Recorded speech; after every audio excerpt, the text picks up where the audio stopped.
again, watching the preseason game so far, Frimpong, especially in the last game, he's definitely a Liverpool type player. Palmer doesn't start on the right wing for me. Palmer has to start in the 10. Similar. Petulant and sooky and have the worst attitude on the pitch. You could see a game where United finished with 9 men. A stud here, a complaint there, all They this stuff. studded each other potentially. Yeah. I think they can show up. Like if you were to say Everton versus Chelsea or Everton versus Arsenal, I think And that's I've a been very listening much to- more I was listening appealing to, game than an a Everton podcast v today. Sunderland. UBF podcast, what was that? Yeah. Oh, yeah, carry on. It Yeah, might, yeah. have been UBF actually. Quick shout out. Nowhere.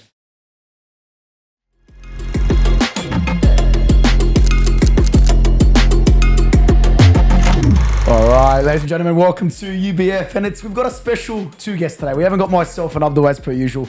We've got the dynamic duo, which hopefully will not predict Arsenal to win the Premier League in 25-26. Let's introduce our wonderful 2 guests, Mr. Beau Mitchell and Nick West. Boys, how are we?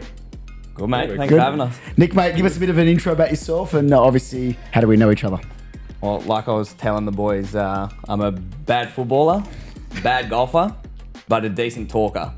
So we'll see how we go today. Yeah, we'll but obviously, I think we all met doing community work at the Wanderers. For the best club in Sydney. Yeah, though. for the Of best course, club in Sydney, mate. Of course. Yeah. The Kings of Asia, Western Sydney Wanderers. 2014, Boys. mate, we'll never be Hey, beaten. we'll hold that. We'll hold that. Yeah, hold exactly. So that's where we met, and it's been probably 4 years now, 5 years. 4 or we've known 5 each years, other. yeah. I've been waiting for the call up to the pod, so hopefully I can stay in the starting 11 after this. We'll see how we Mate, go. I'll tell you what, Abdul, he's got some big shoes to good fill. talk. He's got a big frame, the brother.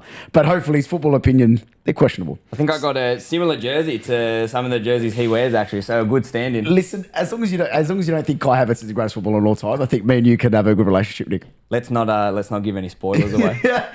And over to my good friend, Mr. Beau Mitchell, Yes. the best keeper in the Hills area, Beau. Is that where we're Debatable. debatable? We're up there. Beau, give us a bit of an introduction about yourself, brother, and obviously how we met as well. Mate, we met at the good old Western Sydney Wanderers, man. Rudy Hill, Doing mate. What we're doing, and now we're on to bigger and better things. You got UBF, and I got In the Zone Football coming soon. Ooh, Watch check the your space. plug. Sorry, Beau. Just one more time. I don't think the camera picked that up. Sorry, one more time. In the Zone, watch the space, man. It's coming soon. It's around the hills to Blue Mountain area. And if you're in in- that area, watch the space. In that, is that a bit of coaching or that we've got? Yeah, Or a little academy thing that me and a couple of the guys at Wanderers are starting. do you reckon up. you could fix myself and Nick's football ability? Or Mate, with we can some, try our best.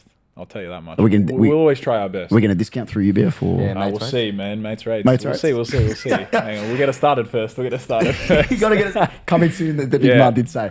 But yeah, boys, Coming soon. today I thought let's bring a couple of unique talkers that can talk about the Prem, because the Prem is coming up next week, and obviously we know Liverpool, Mr. Beau Mitchell's team won Yep. last year, rightfully so, and Arsenal for the last 3 years. We've been hearing it, Nick. We've been hearing it's coming, it's not coming. You've got the main man now. You got a few men. It's not Mandan FC. The brother is Swedish, and he's the big name, Mr. Victor Gyökeres. Quickly take us on to Arsenal. We're not going to reveal where they're coming in your predictions, but surely he's going to have an impact. Surely he gets 10 and above. Mate, 10 and above, easy. We're Okay. going like 15s, 20s is where we got to be aiming for Gyökeres this season. Okay, Bold carry on. prediction. It's a bold statement. It's a big statement. It's a big statement. Obviously, Mr. Rory Jennings isn't here to give his Haaland quote from the that's absolute classic in the Louvre. Hang it there. If we're going to have any chance, he needs to start hot. Okay. He needs to start firing. Mm-hmm. But the bigger thing with Arsenal is, for the first time, I think ever since I've been an Arsenal fan, Yeah. and this is going back to, 11, 12 years old, Yeah. we've signed in every single position that we need to sign in. Yeah. Okay. Every position. Yeah, We've- you've had a good window. We've Yeah. replaced Jorginho. Yeah. We've replaced Partey with upgrades. We've got Gyökeres. We've got Madueke. We needed another winger. Everyone wanted another winger. We got a winger. It might not be Rodrigo or who Diaz, eh? people were wanting, but Yeah. we got another winger. And I think there's still something cooking, something left Okay. in the next couple of weeks forward season. Have you got any Spoilers? inside Inside information. Well, I was hoping that Fabrizio over here with Oh, his no, mate. Listen, updated transfer sheet was going to have Eze written at the bottom, but it's not quite there Listen, yet. we've got every single. I'm sure there might have been a typo there. And asked, oh wait, there's not. They've only just got the few men there. Beau, we've heard this thing about Arsenal where they need a striker. Yeah. Talk me through. Do you think Gyökeres and the way he takes his goals, the way he takes his chances in and around that box, do you think Arsenal's play style is closely linked to the way he can take his chances. Yeah, it is. I think I'm one that can speak to him because I went and watched him live. Okay. In Ooh. Portugal. Went and Okay. watched the sporting game. Did you? last I'm year. surprised you didn't convince him to come to Liverpool. No, he's not. He's not our profile of striker. Our profile of striker is more the creative type. Mm-hmm. So like an Ekatike and Isak, someone who's creative, not just a finished. Sarah like, said Isak he's there, still but a good carry on, striker. carry No, he signed But he's Isak a- already. He's already signed it. Oh, sorry. He's already You know, depending on when this is released, Yeah. he might be and he might not. Thursday, but carry on. We'll see. Like he's a good finisher. Like Mm-hmm. he was. I think he scored twice when I went. Yes. It was a cup game. I can't remember. Mm-hmm. I think it was like 6-0 or whatever it was. The score. It was crazy. Mm-hmm. But yeah, he's a good player. But one that I think would have been good for you guys to sign as a backup winger would have been Trincao. Yeah. From Sporting as well. Yeah, like in that game, he was quality. Like I know we've changed subject a little bit, but you know, I think he was very good for that. So if Saka and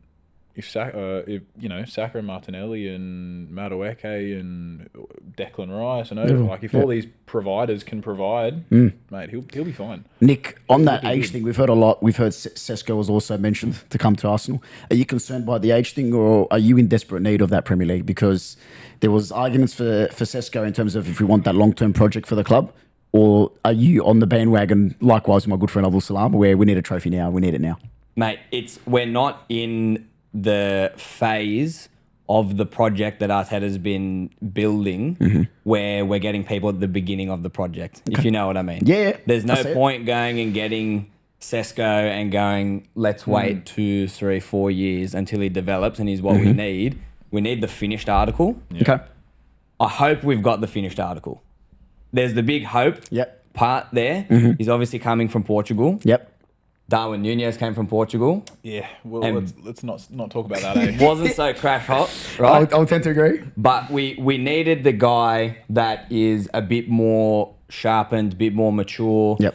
And I was listening to a podcast today. The on- UBF podcast, or was that? Yeah, Oh, yeah, carry on. Yeah, might have been UBF actually. Quick shout when they were giving some insight, and they were Yeah. talking about how in the last few seasons he's really built out Yeah, a lot. yeah. Really put on a lot of muscle. Really been sharpened, working on his game. Yep. And you see in the finishes, like he's got that power finish. Yeah. It's not just like a tap in. Like he hits the ball and it stays hit when he Absolutely. hits it. And that's the kind of player that we need, because as good as Havertz is at getting into positions, sometimes the finishing leaves like a little bit to be desired. It's not as clinical as it could be. Likewise with Gabby as well up there. But on to Beau, obviously onto your club, the Premier League winners. Small clap for them.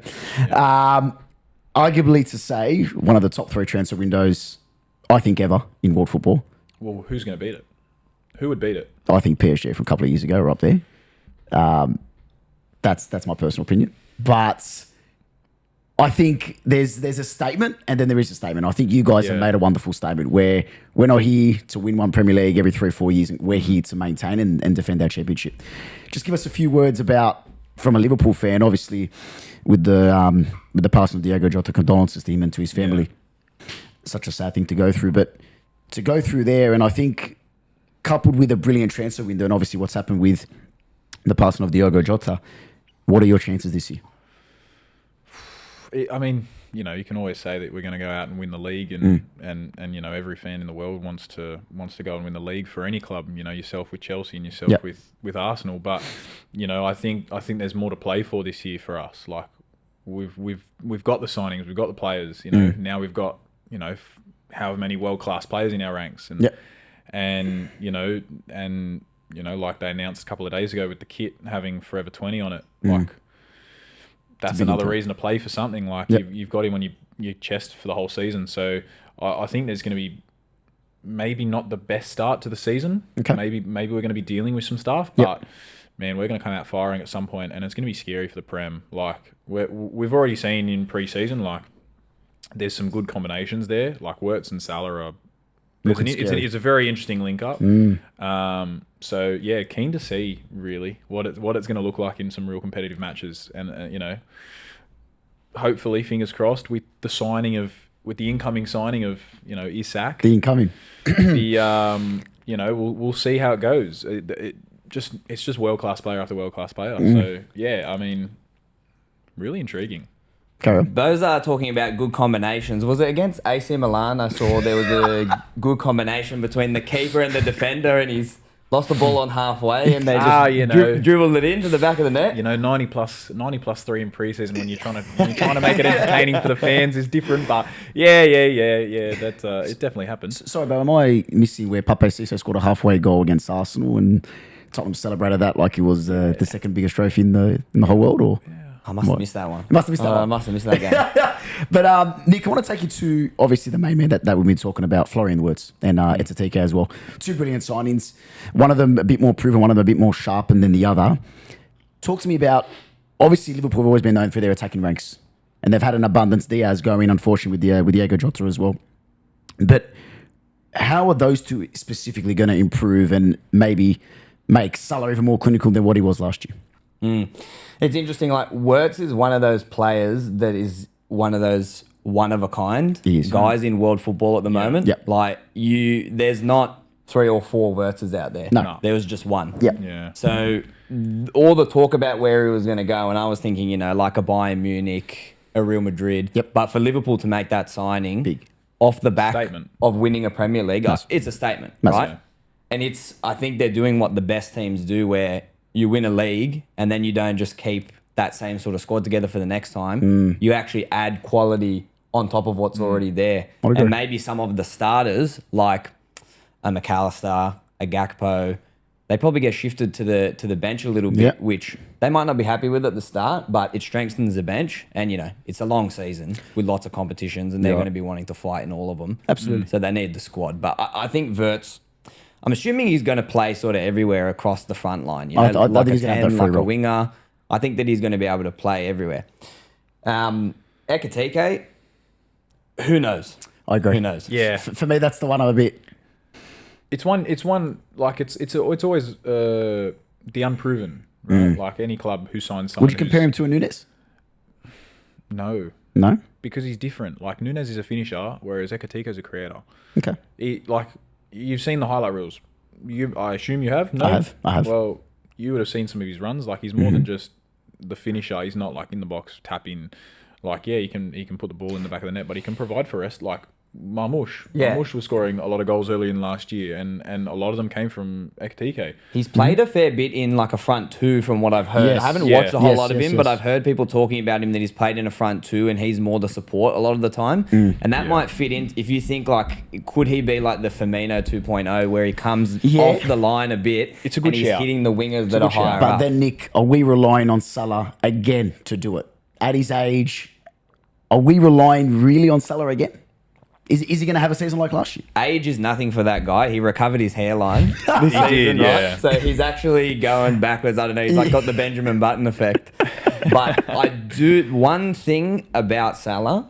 He's got the contract now, and sometimes in football, when they're playing to get the contract, they play above their level, and then once they get the contract, sometimes the level drops. But am I thinking of a Bumyang comparison, maybe? You can like you it. can It say that sounds because like that's it, what you I'm know? scarred from. I'm sounds scarred like from it. that. Yes. And Ozil was exactly the Yep. same. All these guys that fought for that big Yeah. contract, and then they get it, and the foot goes off the pedal a little bit. So I don't know. I think this is probably the Rory Jennings moment for me, but like the jury's out on Salah. Yeah, I for mean, me. I think the thing with him was like the contract was there in the first year. Yep.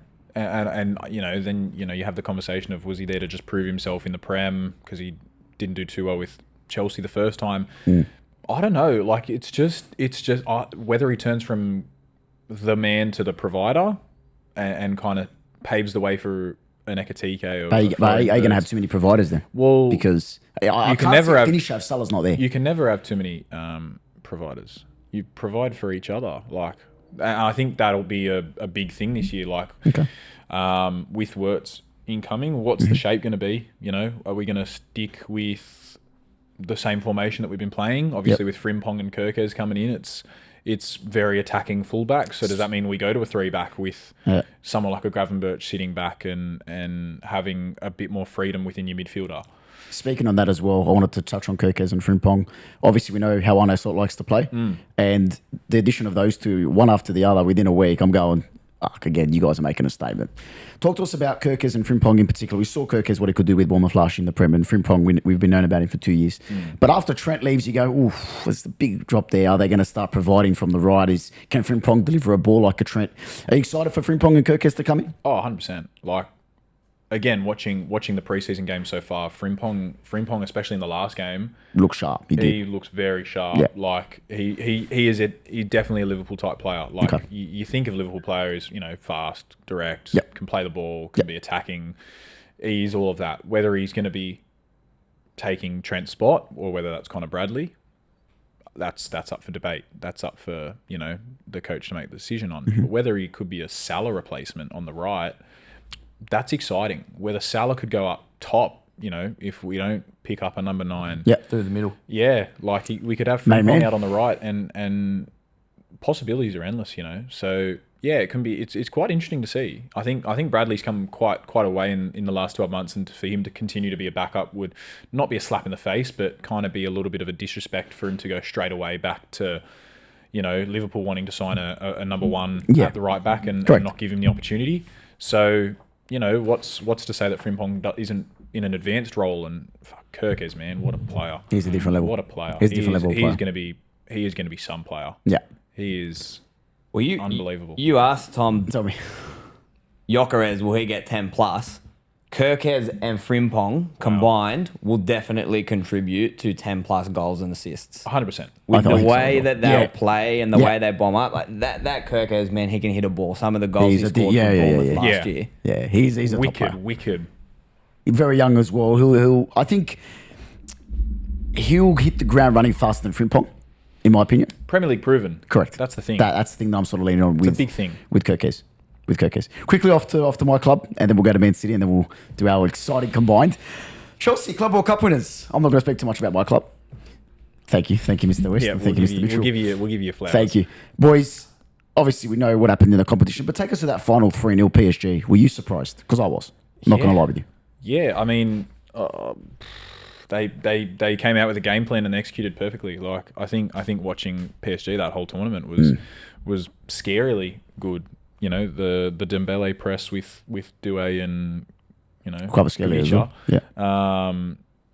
Apologies if I mispronounced that one. It's a hard one to say. But they were scary, and and now seeing them come out with a 3-0 loss in that final, whether it was fatigue, Yeah, for me, I hear this thing going around where PSG got out PSG by Chelsea. Because I think the way we pressed off the ball was incredible. And Palmer doing what Palmer does. How high is his ceiling, Mr. West? Well, that was the Cole Palmer show, right? That final. You reckon it just was Cole?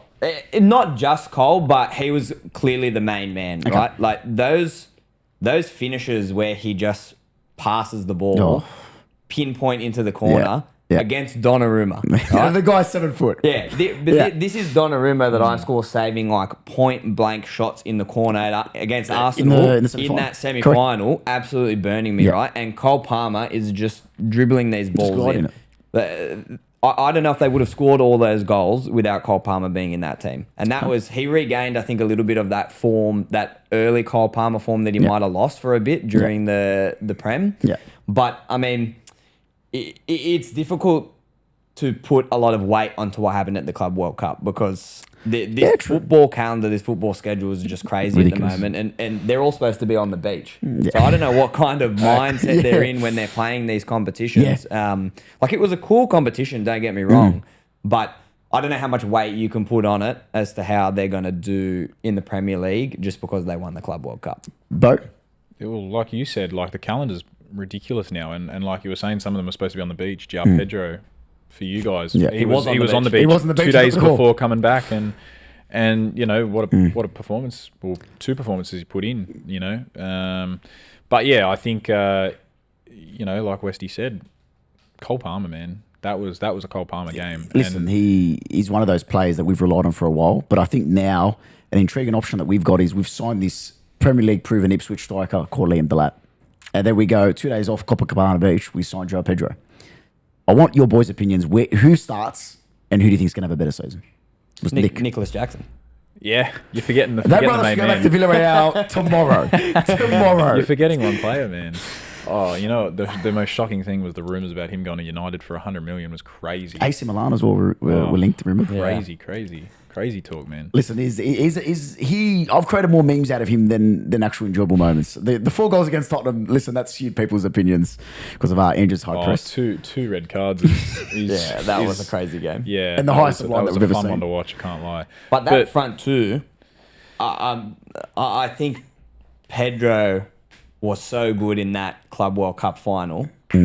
I think he starts the season. I agree. But we've, especially as a Chelsea fan, all we've heard in the last 2 weeks of the transfer is the Lap's coming, the Lap's our man, Jackson's going to be on the bench. And then we get this intriguing option from Brighton, João Pedro, who's been, let's be real, hit and a miss for Brighton sometimes. And then he does what he does in 2 games. Incredible. So for me, I'm really lost on who's going to have a better season. Will Pedro always be the 9 down the middle, or do you think that there's a bit of flexibility there to play Delap as a 9? Because he's only a 9, Delap, obviously, right? Could Pedro play off the right, off the left, in behind a bit, do you think? I mean, he could, but look at the numbers he's behind. He's behind Neto, he's behind Bino Giddens, he's behind Cole Palmer. He's behind Esteval, Yep. he's behind all these players. So what like, would be your look at front- the amount that they're signing. So we signed everyone. I'm surprised we haven't signed one of you guys yet.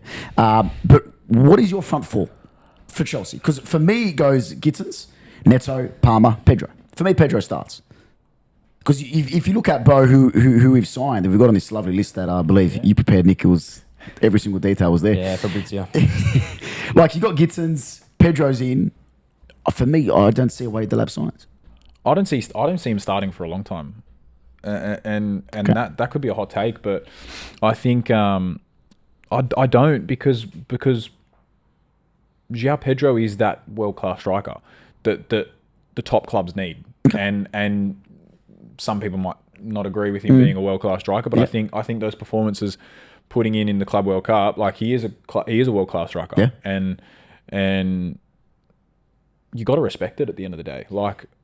It's what they need, and it's the difference in he's able to create, he's able to play these multiple positions. It's like it's like, you know, what they're missing. Like they're you know, you guys have been signing all these young players. You know, Bino Giddens, Madueke who's now gone. Yeah, Hato just signed. You know, all these young kids that aren't proven. That, you know, Esteval, another one. But you've 17. now got someone who's proven and can score in these big games. Why would he not start up top? You'd be He's silly not another to. one that's multiple years Premier League. Yeah, Yes. you'd be stupid not to start him up top. I don't think Delap will be that upset coming from the bench for Chelsea, considering where he was. Given the number 9 jersey, though, Nick. I mean, a number's a number, right? Not at Chelsea. A number's a Our number. curse is horrific with the number 9. The number 9 jersey. But maybe Yeah. having him as a backup as a number 9 is maybe that can be a way to break the curse instead of having these big expectations on him. Decent You know, shout. like It's not going to Decent be as shout. much pressure, right? Exactly. It's not going to be as much pressure having Pedro and having Jack. I mean, we don't know what's going to happen with Jackson yet. 3 striking options seems like a lot to me. But even if we take Jackson out of the equation, we're just thinking about Delap, Pedro. Yeah. You just got to remember how many games there are. If they go far in every competition that they're in, because they're in Europe now, they're back in Europe. If they go far in every competition they're in, both of these guys could play 25, 30 games by the end of the season. So including Nicholas Jackson. not Nicholas Jackson, he's probably got 10, I reckon he 10 goes. good ones in him. You reckon he goes? Nicholas Jackson. I mean, it's just who's gonna take Who's him. gonna take him? And time's Tell me starting something. to run out. I mean, honestly, actually, I probably could name some teams that could take him. Oh, of course. Villa could take Jackson.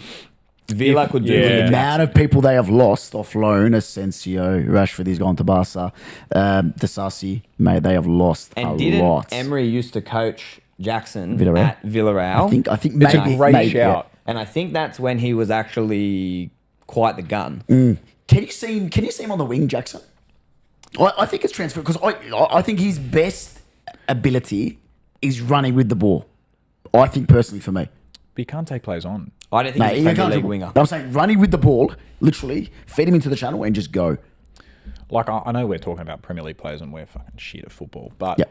Thanks for clarifying. this guy can't, at a Premier League level, be efficient enough to take someone on. And especially for Chelsea, you've got Bino Gittins, one of the best 1v1 players in the Bundesliga last year. why would you not play him over him? Yes, No, no, he's a young, yeah, but yes, he's a young kid, but you've got Pedro Neto, great one-on-one player. Yeah. Bino Giddens, great one-on-one player. Who's your right winger? It's for me, unless they play Pedro in the 10, I haven't actually nailed on a right winger. For me. Because I think it's going to be Giddens and Neto either side. But Palmer, we've seen throughout the season. I think it was a game against Brighton or Brentford, I think, where we were struggling. Played on the right wing. Second half came into the 10, killed it. So if Palmer doesn't start on the right wing for me, Palmer has to start in the 10. He has to be because he's the heartbeat of your team. Correct. And yeah, you know, it comes down to analysis and all this sort of stuff. But are teams going to think that he's going to start in the 10, and can he be interchangeable with someone like a João Pedro, and can they be interchangeable, you know, and change the positions? I think that gives you guys a little bit of a difference, same as us, like Florian Ekatike, Salah, all of these players can change positions. You guys now have that, and I think it makes it scary for Prem teams because you can change positions and it can be tactically a nightmare for oppositions. I think that PSG Club World Cup final game was you know, nailed on. So he was going to be in the center, and he kind of came off the right for a large portion of that game, and it changed exactly what they probably set up for. Yep. So, you know, I think I don't think he'll start on the right. I think he'll start in the 10, and I think he has to start in the 10. But whether he changes in it, you know, throughout a football match is a different question. I agree. Listen, lastly, before we get on to our lovely table, Mr. Nick West, we have seen a certain club trouble your team for past seasons, Manchester City. They've fallen off last year. We all know what happened there. Pep's divorce, then he got back with his wife. They started coming back. They got European football. However, they've re-strengthened. Yes, their big man, Kevin De Bruyne, is gone, but Ryan Cherki's there. Aiden Nori's there. Reinders, for me, is an incredible player. And for me, I think they're going to be in and around that top 4, possibly in and around maybe that top 2. We'll see with our ladder. But quickly talk us through their chances and talk us through, are they going to be the City that almost went 5 in a row? Yeah. Well, just like with the wife, I think Pep divorced the football last year, and now he's gotten back together with it this year. Oh, I love it, love it. Yeah. Even though, realistically, they finished... Jules, that's our first rule, just to let you know. Carry on. they finished third, right? Yeah. So it was this doom and gloom season, but they finished third. It's actually really not a bad finish at all. For any other Prem team, for any other Prem team, that's a good season. Of the Premier League table, right? But for City, it was just not up to the standard that we would expect from them. But like you've run through, they've made, not only have they made strong signings, but they've made Premier League proven signings. Smart signings. And they've made some signings that I think might rejig the way that they play a little bit. I think especially the left back, Ait Nouri, he's going to bomb on a lot more. Absolutely. I think he's good on the ball too, so he'll be comfortable coming inside. But I think we're going to see him attacking in the box a lot, right? You think about Cherki. This guy's going to score bangers in the Premier League. Yeah. He is going to score bangers. With the ball, that City move around and the way they play and they get in and around the box, and he has some of the craziest technique I've ever seen. So I think he's going to add goals. He's going to add assists. I think they've signed really well. And in Pep's whole career as a coach, I doubt that there's ever been, if you look back through his whole entire record, 2 seasons in a row where his teams have significantly underperformed. I agree, and I think we're gonna develop this R&R where you got Rodri coming back and you got Reinders for me, and then you got Cherki possibly in the 10. That's a phenomenal midfield 3. But I want to take you on to a lot of things that I've been seeing on the socials and through a lot of credible football community chats and channels. Who starts, Foden or Cherki? I'm a little sucker for Ryan Cherki. I love the guy. Incredible. He's great. He's that. So why is he different to Foden? Oh, man, I wish we signed him, but he's different to Foden because his technique's different, and he's confident. Doesn't matter if he's had a shit game. He's confident. Like you saw in the Club World Cup, the guy just creates out of nothing. Like he's a freak. I think it was like 10 under the ball, and he just picked his pass out and found Haaland or whoever it was, Foden. I don't know, but man. He is special. Like, I really wish we signed him. He's a great pickup. He's a wild card. 100%. And he was picked up cheap. Like, I think for the first time in a long time, they've signed some really smart, cheap signings. Yep. Because Lyon were going to get relegated. Yeah, so they were 100%. just flogging off all their players for cheap, right? It was a fire sale. Yeah, 100%. He played in that game against Man United in the Europa League that was 5-4 or Yep. something Maguire like got that. the winner. Yep. And Yeah. he was He killed him. like a modern day Maverick. You know the old school Maverick players? Yeah. He was like The a Gascoigne. modern day Yeah. version of that. Yeah. But I hope that doesn't get coached out of him with Pep like it's Yeah. happened That's my with, fear. you know, like your Grealishes and things like that. I hope that he doesn't get sort of restricted away from that natural flair and ability that he has. That's a worry with Pep's team As sometimes. a famous man once said, do you reckon he's picked the wrong club to get the best out of him? Look, is his game time going to be compromised? I think that's the real question. Like, this guy should be starting for any team in the world. Big claim, you reckon? Any team in the world? 100%, man. Like, who would he not start for? Barca, Madrid. He starts. In my opinion, he Madrid starts. over who? Mate, Madrid over anyone. in Over my Rodrigo? opinion. Over Rodrigo. Oh, like, so especially you can in... get him on the chair. Yeah. Just drive the price That's down. a smart man right here. Drive the Smart. price Yeah, down. that was good. No, but he does. Like, especially in this new modern day where the 10s are coming back. Like, I think they are, big time. 100% Big time. they are.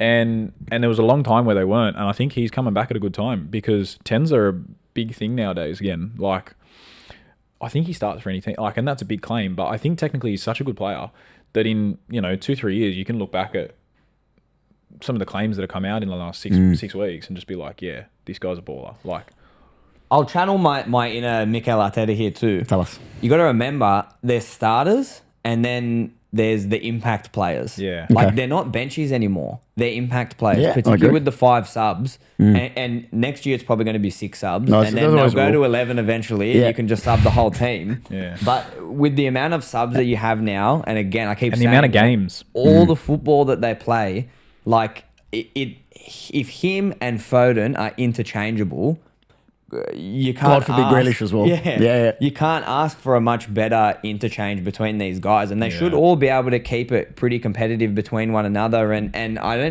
don't think that coaches of the big teams are going to be afraid to make a lot of rotation this year I because don't it's think just so. been 100%. too much football in the legs with all these back-to-back tournaments. Yeah.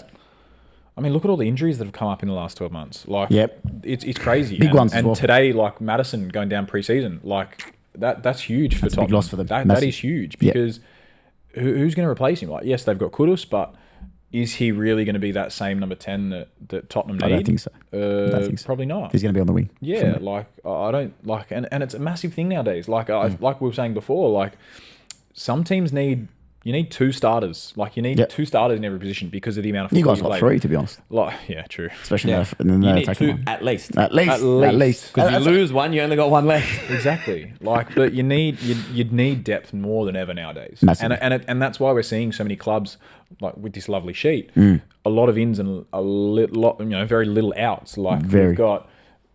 Let's just have a look here. Pick a club, go. For an Arsenal, right? Let's go have a look. Right, we've got 1, 2, 3, 4, 5, 6 ins. And you've got Tommy Asu, who was released. Didn't play, Tavares, though. who was released. Didn't play. Never played. Didn't play. I liked him. Neto, backup keeper, who never played. Didn't Raheem play. Sterling, who wasn't at the club, didn't Didn't play. Jorginho rarely played. Tierney. Tierney had a couple of games last year. Like I none of liked these, him. I thought none he of was these gonna be. players had a lot of Yeah. game time, and you're bringing in players like Gyökeres, Mosquera. Brilliant signing from you guys. Norgard, I Brilliant think, yeah. signing. Norgard, Premier great. League proven. Yeah, 100%. Zubamendi, great player. Noni Madueke, again, he won't be a starter, but a player for you guys who can start 10, 15 games, 20 games throughout this year and will do good things. You're right. Like, it's really becoming a thing where you kind of need a lot of quality. And we're seeing this because you go into games where, let's just say Liverpool are playing Arsenal, we're scouting and we think that these guys are going to play. And it's going to do a massive injustice to the scouters because and to the analysis people because you're not going to get it right all the time because you might just throw Victor Gyökeres on the bench and start a Kai Havertz and it's going to change the entire complex of the game. Completely. And I think now more than ever, especially in this year, we're going to have a lot of upsets. Like I think there will be a lot of upsets purely based on tactical changes. Yeah, I would agree. That's modern football for you now. With 60 plus games in a year, it's a lot of work on the players. For me, I think it's going to be one of the most exciting Prem seasons in a while. 100%. That's why we've got 2 of the best guests to do our combined 11. What a brilliant segue. It is, boys. Yeah. So what we're going to do is we're going to go from 20th to 1st. We're going to give us positional wise what we think and then we're going to come to a compromise. Obviously, we're not going to put Liverpool 20th, Beau. We're not going to put Arsenal 20th. Maybe if Abz was here. But happy with that? We'll go from there. Yeah, done. we'll see how we go. We'll see how we go. First might be big contentious, but we'll go from there. 20th, we'll kick it off with Mr. Beau Mitchell. Beau, who do we think is coming in 20th? I think this is pretty standard across the One goes up, one goes down. Yeah, of course. What comes up must go down. And I think Leeds, they haven't signed huge in the window. They haven't really made any statement signings. They've got good players. Willie Notto, a great player. Joel Pirro, not Premier League proven. Like, as a number 9, you need a number 9 in the Premier. I agree. Like here, I'm looking at it. If Sean Longstaff's your best signing with Nemcha, okay. I think he's better on FIFA. But personally. he's not. And you might be thinking of the wrong Nemcha. Like, because there's two of them. This guy isn't proven at all. Lucas, yeah. He's not. He hasn't really played much. He's been a bench player for majority of his career. Like, he come through at City, and yes, he'll be a homegrown player for him, but he's not going to be this amazing player that everyone's kind of hyping him up to be. Whether Leeds actually got the wrong brother, and I agree to be foreseen. Like I don't think they've made any signings like a Sunderland or a Burnley. Like, they haven't made a statement signing to say, like, we're really putting ourselves in the conversation to stay in the Prem. Absolutely. And yes, they've got a good squad, but Firpo being released, he was great last year and has been in the championship for the last couple of years. Even Solomon, Yep. he was great for him, brilliant player, championship but they needed to get him back, and they didn't. And they need those types of replacements, and they never got him. So yeah, I think they'll be 20th. For me, I agree. Yeah, I had them slightly higher. Ooh, okay. But still going down. Yeah. So I'm happy to concede and conform with you guys that they'll be in 20th. So just to clarify, this is a combined. So we all had our. Yeah. So I haven't seen yours, you haven't seen mine, but this is our combined. So happy to put 20th on the board. I'm happy. Guys, quick one. How good is this ball looking? So we've got everything. We've got the full magnets and everything. Mate, we're moving up in the world, eh? No, UBF's budget has increased. Leeds in 20th. I think I saw this one on Sky Sports Football, wasn't it? This similar setup. Especially with the dodgy rulers there. But we'll get next time to draw a lovely UBF there. They go with Westie's face there and then Beau's there at the bottom. You have to pay me royalty for that. Mate, editing. The power of editing. No problem. So 20th we're happy with. Yeah. Westie, I know, a bit higher on yours. 19th, happy to hear your shout for 19th. Please don't say it was Leeds. Yeah, well, what I can do is just basically a direct swap here into who was going to originally be in 20th. Tell me. And I think this is a bit of a theme over the last couple of years with the teams that are coming up, unfortunately. I think Sunderland will be... Ooh, that would be high for me. Yeah, his face as well. Okay. Nick, I've thought different. Tell us why. I think Sunderland will be in 19th. Now, they've lost some of their young flair that they had in that squad last year. Obviously, Job is gone. Huge loss. And that's a big loss. They lost that young fella that scored the winner in the playoff final. He's gone to Brighton. Yes, Tommy Watson. Tommy Watson, that's right. And honestly, I didn't watch a whole lot of championship football last year. I was actually looking more down towards the bottom of the table because I got some QPR and Bristol friends, but I didn't look too much towards the top. But he didn't have that much of an effect on their season. Watson, I think it was 3 goals, 3 assists, something like that. It was the big goal that everyone's talking about. But I just think it's so hard now to come up from the championship into the Premier League. The gap is just widening. And I look at their transfers. They got nearly 10 players coming in. It's a brand new squad. And I think it's really... They almost get forced to do that. They have to do that because they got to bolster the squad. They need more legs. They need more quality. But it's also really hard to integrate all of these people into a squad. And I think that they're just not going to have enough quality compared to the teams that will be floating around. But in terms of those signings, and I think me and Beau, that's why we sort of quinched when my good Fred said in 19th because... Renan Leodi from Atletico Madrid.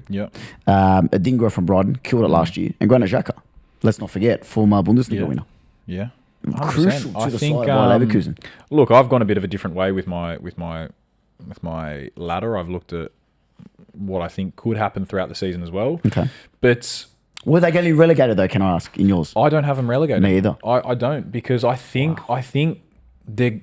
I mean, look at what happened last year with Bournemouth and Nottingham Forest. Like massive. These Forest teams, everyone was bottom half. These teams can create a lot, and I think a big statement signing Granit Xhaka. That's an engine player for him. Huge signing. Adingra, great player. Where are we looking here? We're looking back here. So we got Simon Adingra, we got Granit Xhaka, Renan Lodi, great player. Tops. One that you don't know about, but a Siddiqui, great player last year in the Belgium league. Brilliant. He was just he was creating. He was creating and he was excuting exactly what they needed. Pardon? Number 10?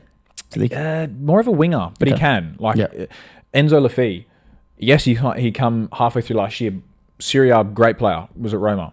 He smashed it last year when he came into Sunderland. Yes, that was in the Championship. But I think, especially when you're looking at, yes, they've replaced a whole lot of players. I don't know. They're up there a little bit higher for me. I've got them just outside the relegation. I've got them just outside the relegation too, but it's one that's going to be an interesting one for the season because I think there's a lot of teams in there that can be relegated, especially this transfer window. One thing I took into account was I was looking through the Championship, sort of the later half results, and that table was really tight with who got 100% spots. And they came fourth. Yes. Now, 1 or 2 draws or losses in there, and they could have been as low as like 8th or 9th in the Championship. Come those playoff spots. Yeah. All these new guys coming in, sure, they might be all right in a Belgian league and an Italian league, but this is the Premier League. This guy's good, eh? They gotta get him on. They're gonna have to assimilate to the Premier League. Yeah, Shaka, it's a different league. Don't get I love Xhaka. Yeah. But going to the Bundesliga, he's getting older. There's not as much running in the Bundesliga. I wonder about him coming back, how his legs are going to be. What about Adingra? I honestly didn't see too much of Adingra last year, but I'm happy to take your word for it that he's a top player. He's a baller, man. He's one that's coming through. And 2-1. Again, I'm happy to bump them up a bit if you guys think out of the relegation zone, or it depends who we've got in 18th, I think. But, you don't mind? Tommy, let's see who you had in 19th. Yeah, let me listen to that. Are you ready? I think mine will shock you both, but Everton. It doesn't shock me, but I have them above. Yeah. I've got them above the relegation zone. Everton. Yeah, I think, and in 18th for me, it's Burnley. They're just above the relegation for me. Burnley above the relegation zone? No, absolutely not. What, with the 37-year-old Walker? Yeah, can't be. We're going to play fucking right wing. Just let me cook. Right, Cook go 19th. Brentford. Fuck off. Who have they got? No way. No, brother, no. And Buemo's gone. Thomas Frankie's gone. Flecken's gone. Wyss is going. Where's he going? He's going elsewhere. There's been rumours that he's not happy with the squad. Is it Nick West, here we go, or no? It's not a Nick West, here we go. Well, they'll go with it. It's not a here we go. It's not a big story, but there's been talk around the ground that he's not happy, and he wants to go. Obviously, new coach has to come in and do his thing, but you've lost Norgard, you've lost your captain, right? Yes, you bring in Jordan Henderson, but like you just said with Granit Xhaka, there's an old player who's moved elsewhere, who went to Saudi, went to the Netherlands and comes back. Is he going to be able to do it again? I think Brentford will have a decline. I agree, but not that by big. the looks of the transfer in and outs, they've moneyballed again. They buy all these players from everywhere that you got no idea, and I can't with chest doubt all these random people that Brentford bring in. I agree, because they just get people from all over the shop. Well, like you've got here Kelleher, brilliant keeper. He is a great keeper. And you got Henderson. Henderson, I'm not saying he's going to make this season a top 10, but he's solid. I think if anything, Kelleher can save them. He's a quality keeper. Save them outside of the relegation.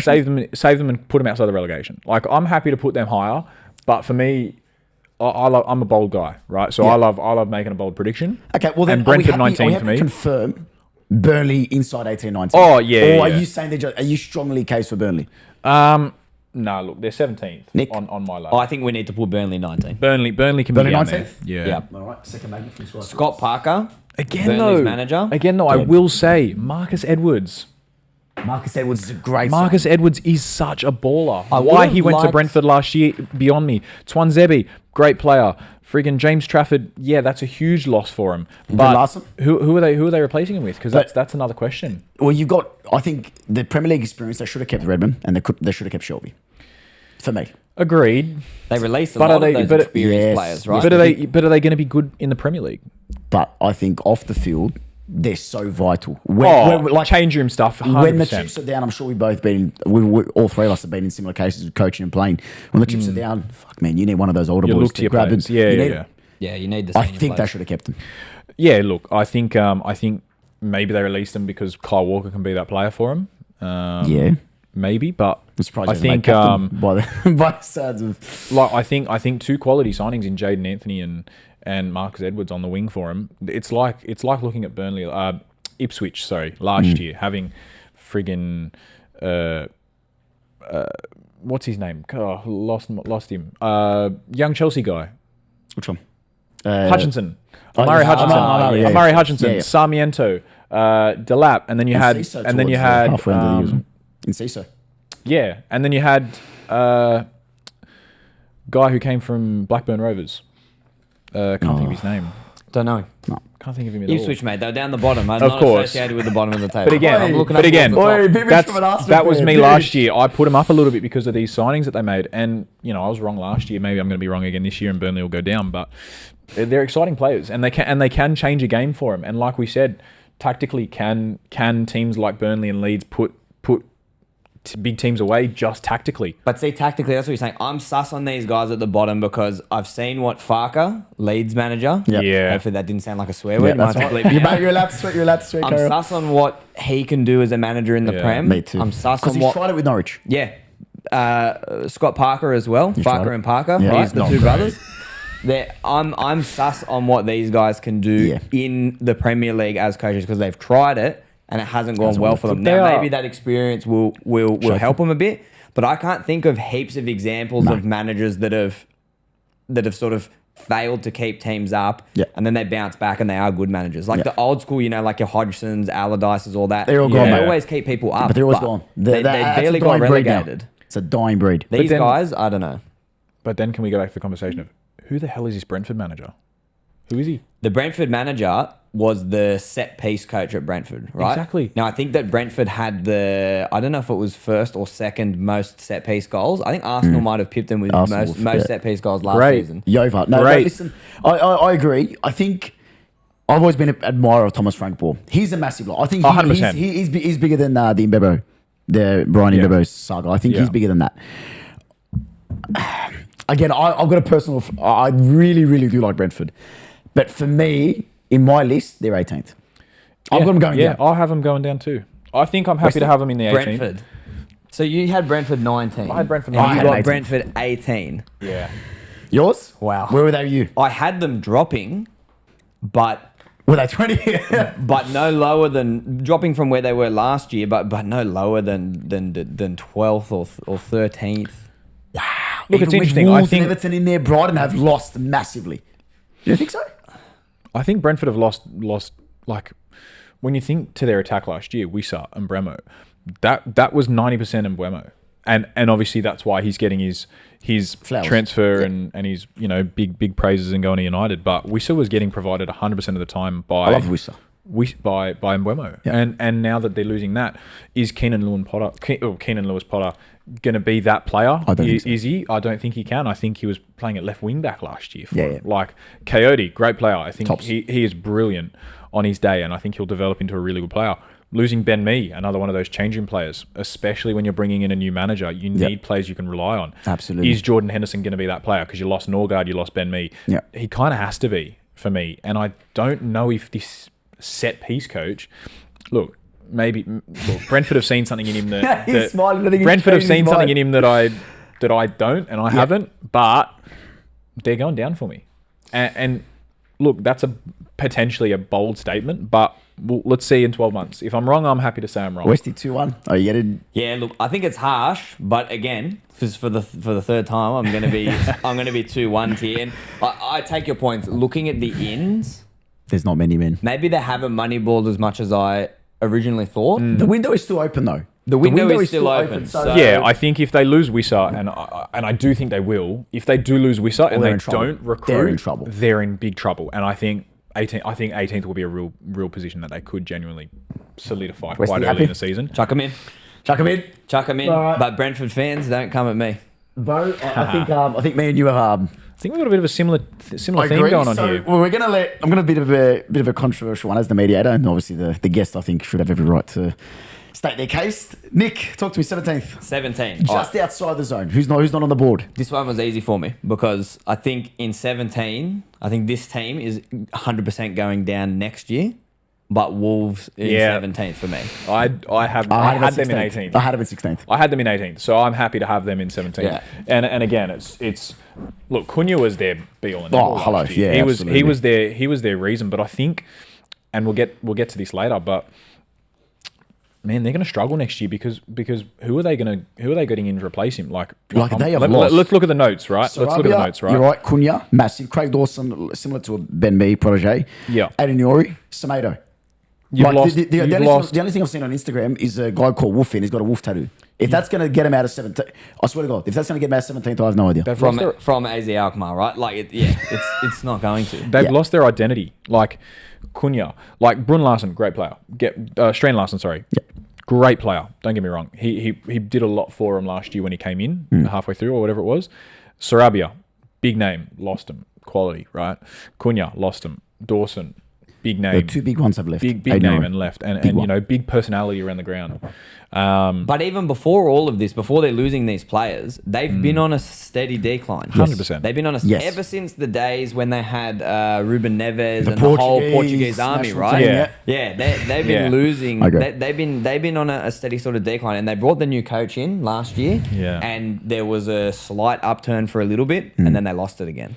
But again, They're very like, lucky to escape relegation. lucky, last year. super when lucky. we talk like against Brentford being down there and losing all their quality players, Wolves have done the same, and they've got a coach who had a bit of the purple patch last year where he had some great results, Which is normal. Which And new 100% coaches. is normal when coaches come in. bounce, Well, let's we won't talk about Ruud van Nistelrooy.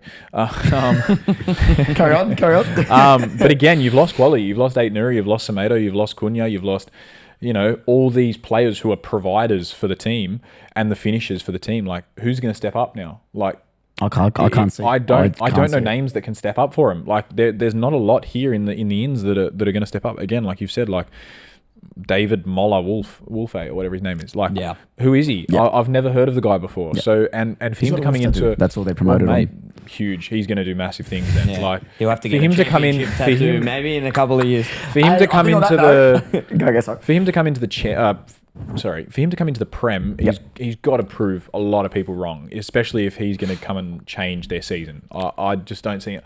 Personally, I see him relegated, but I think there's going to be a big abundance in the relegation battle this year because there's a lot of teams down the bottom that haven't done much in the transfer window. I would agree. When you look at these top teams and they've done a lot. That's what I was about to say. I think the gap between the transfers is massive. Yeah.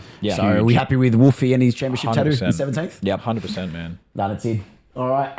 Nick, mate, you're 2 for 2, so we're going to give you the benefit of the doubt, and we are going for number 16. Talk to us. Who do we think is in number 16? Well, who mentioned Everton before? Me. Yeah.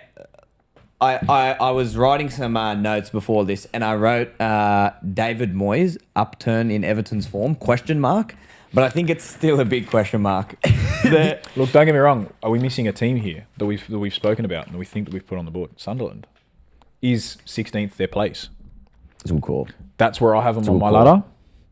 Right? But they've recruited bad. Like, we look Everton, at it. yeah, but Decore. Why have you released Decore? One of their best players for 2 years that single-handedly have kept them out of relegation. You've got here Harrison, important in the loan. Lindstrom, Breuer, gone. Charlie Alcaraz, Mason Holgate, Molpe, the passion merchant, he's gone. The only one that I know of is Barry from his FIFA card, 93 rated, 10th of the season. I've never watched the brother play at Villarreal. Yeah, So FIFA, for me, it's concerning. And they spent some money on him, that Barry, too. Correct. 30, 40, Yeah. 40 mil. He's a very good player. Which is very good. He's a very good pretty player. big for Everton, like in recent Massive. sort of history. But you're right, like Decore, that's an insane release. why. Where has he gone? Currently, it's without a club. That's insane. I mean, some of these teams down towards the bottom could do worse Take than a Decore in their midfield. Leeds will replace him with Guilherme Yogi that they released. Yeah. And look, like Everton have been flirting with relegation for a long time. For the last 4 years, man. I just feel like their off-the-field issues are probably starting to subside a little New bit. stadium. I think Moyes will do quite well to stabilise sort of what's going on here. Mm-hmm. But honestly, if we're going between Sunderland and Everton, I'm happy to. I just had a look behind you, and in this 2015-16 game, Sunderland have just gone 3-0 up against Everton. So I'm happy to go Everton first, and then Sunderland. I think it's a sign of what we should do. What, if they come 15 in the first year, I think there's absolutely no way. I don't believe that Sunderland are going to come 15th. No, UBF, we do things differently, mate. Talk to us, Beau. I've got a different opinion. I think Everton's signings have been different as of late. Like what signing? There's been 2. Yes, but that's the thing. There's been okay. We've got Mark Travers. Yes, he's a backup goalie. This Thino Barry and Asnu from Bayern.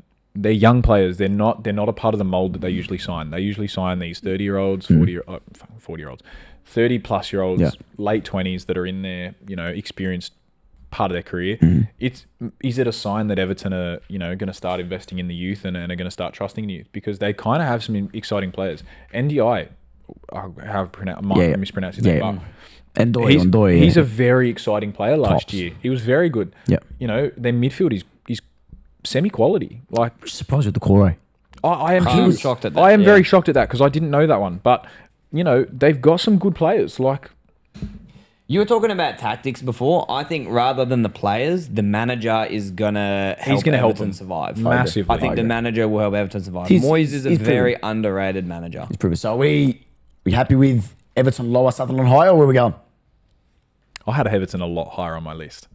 If you say top 10, please, we'll go. No. I love you, but well, let's bump Everton up for you and keep Sunderland lower for me, because I wanted them much. It equates to much that. lower. I think, like you were saying before, tactically, Everton are going to have a lot of help with David Moyes. A lot of Premier League experience. You reckon? And I think that's gonna be a help for a lot of teams in that mid to lower table battle. If you've got a manager who has a lot of that area of experience, it's going to change massively, especially when you're coming up against these big teams and you need to take points off them.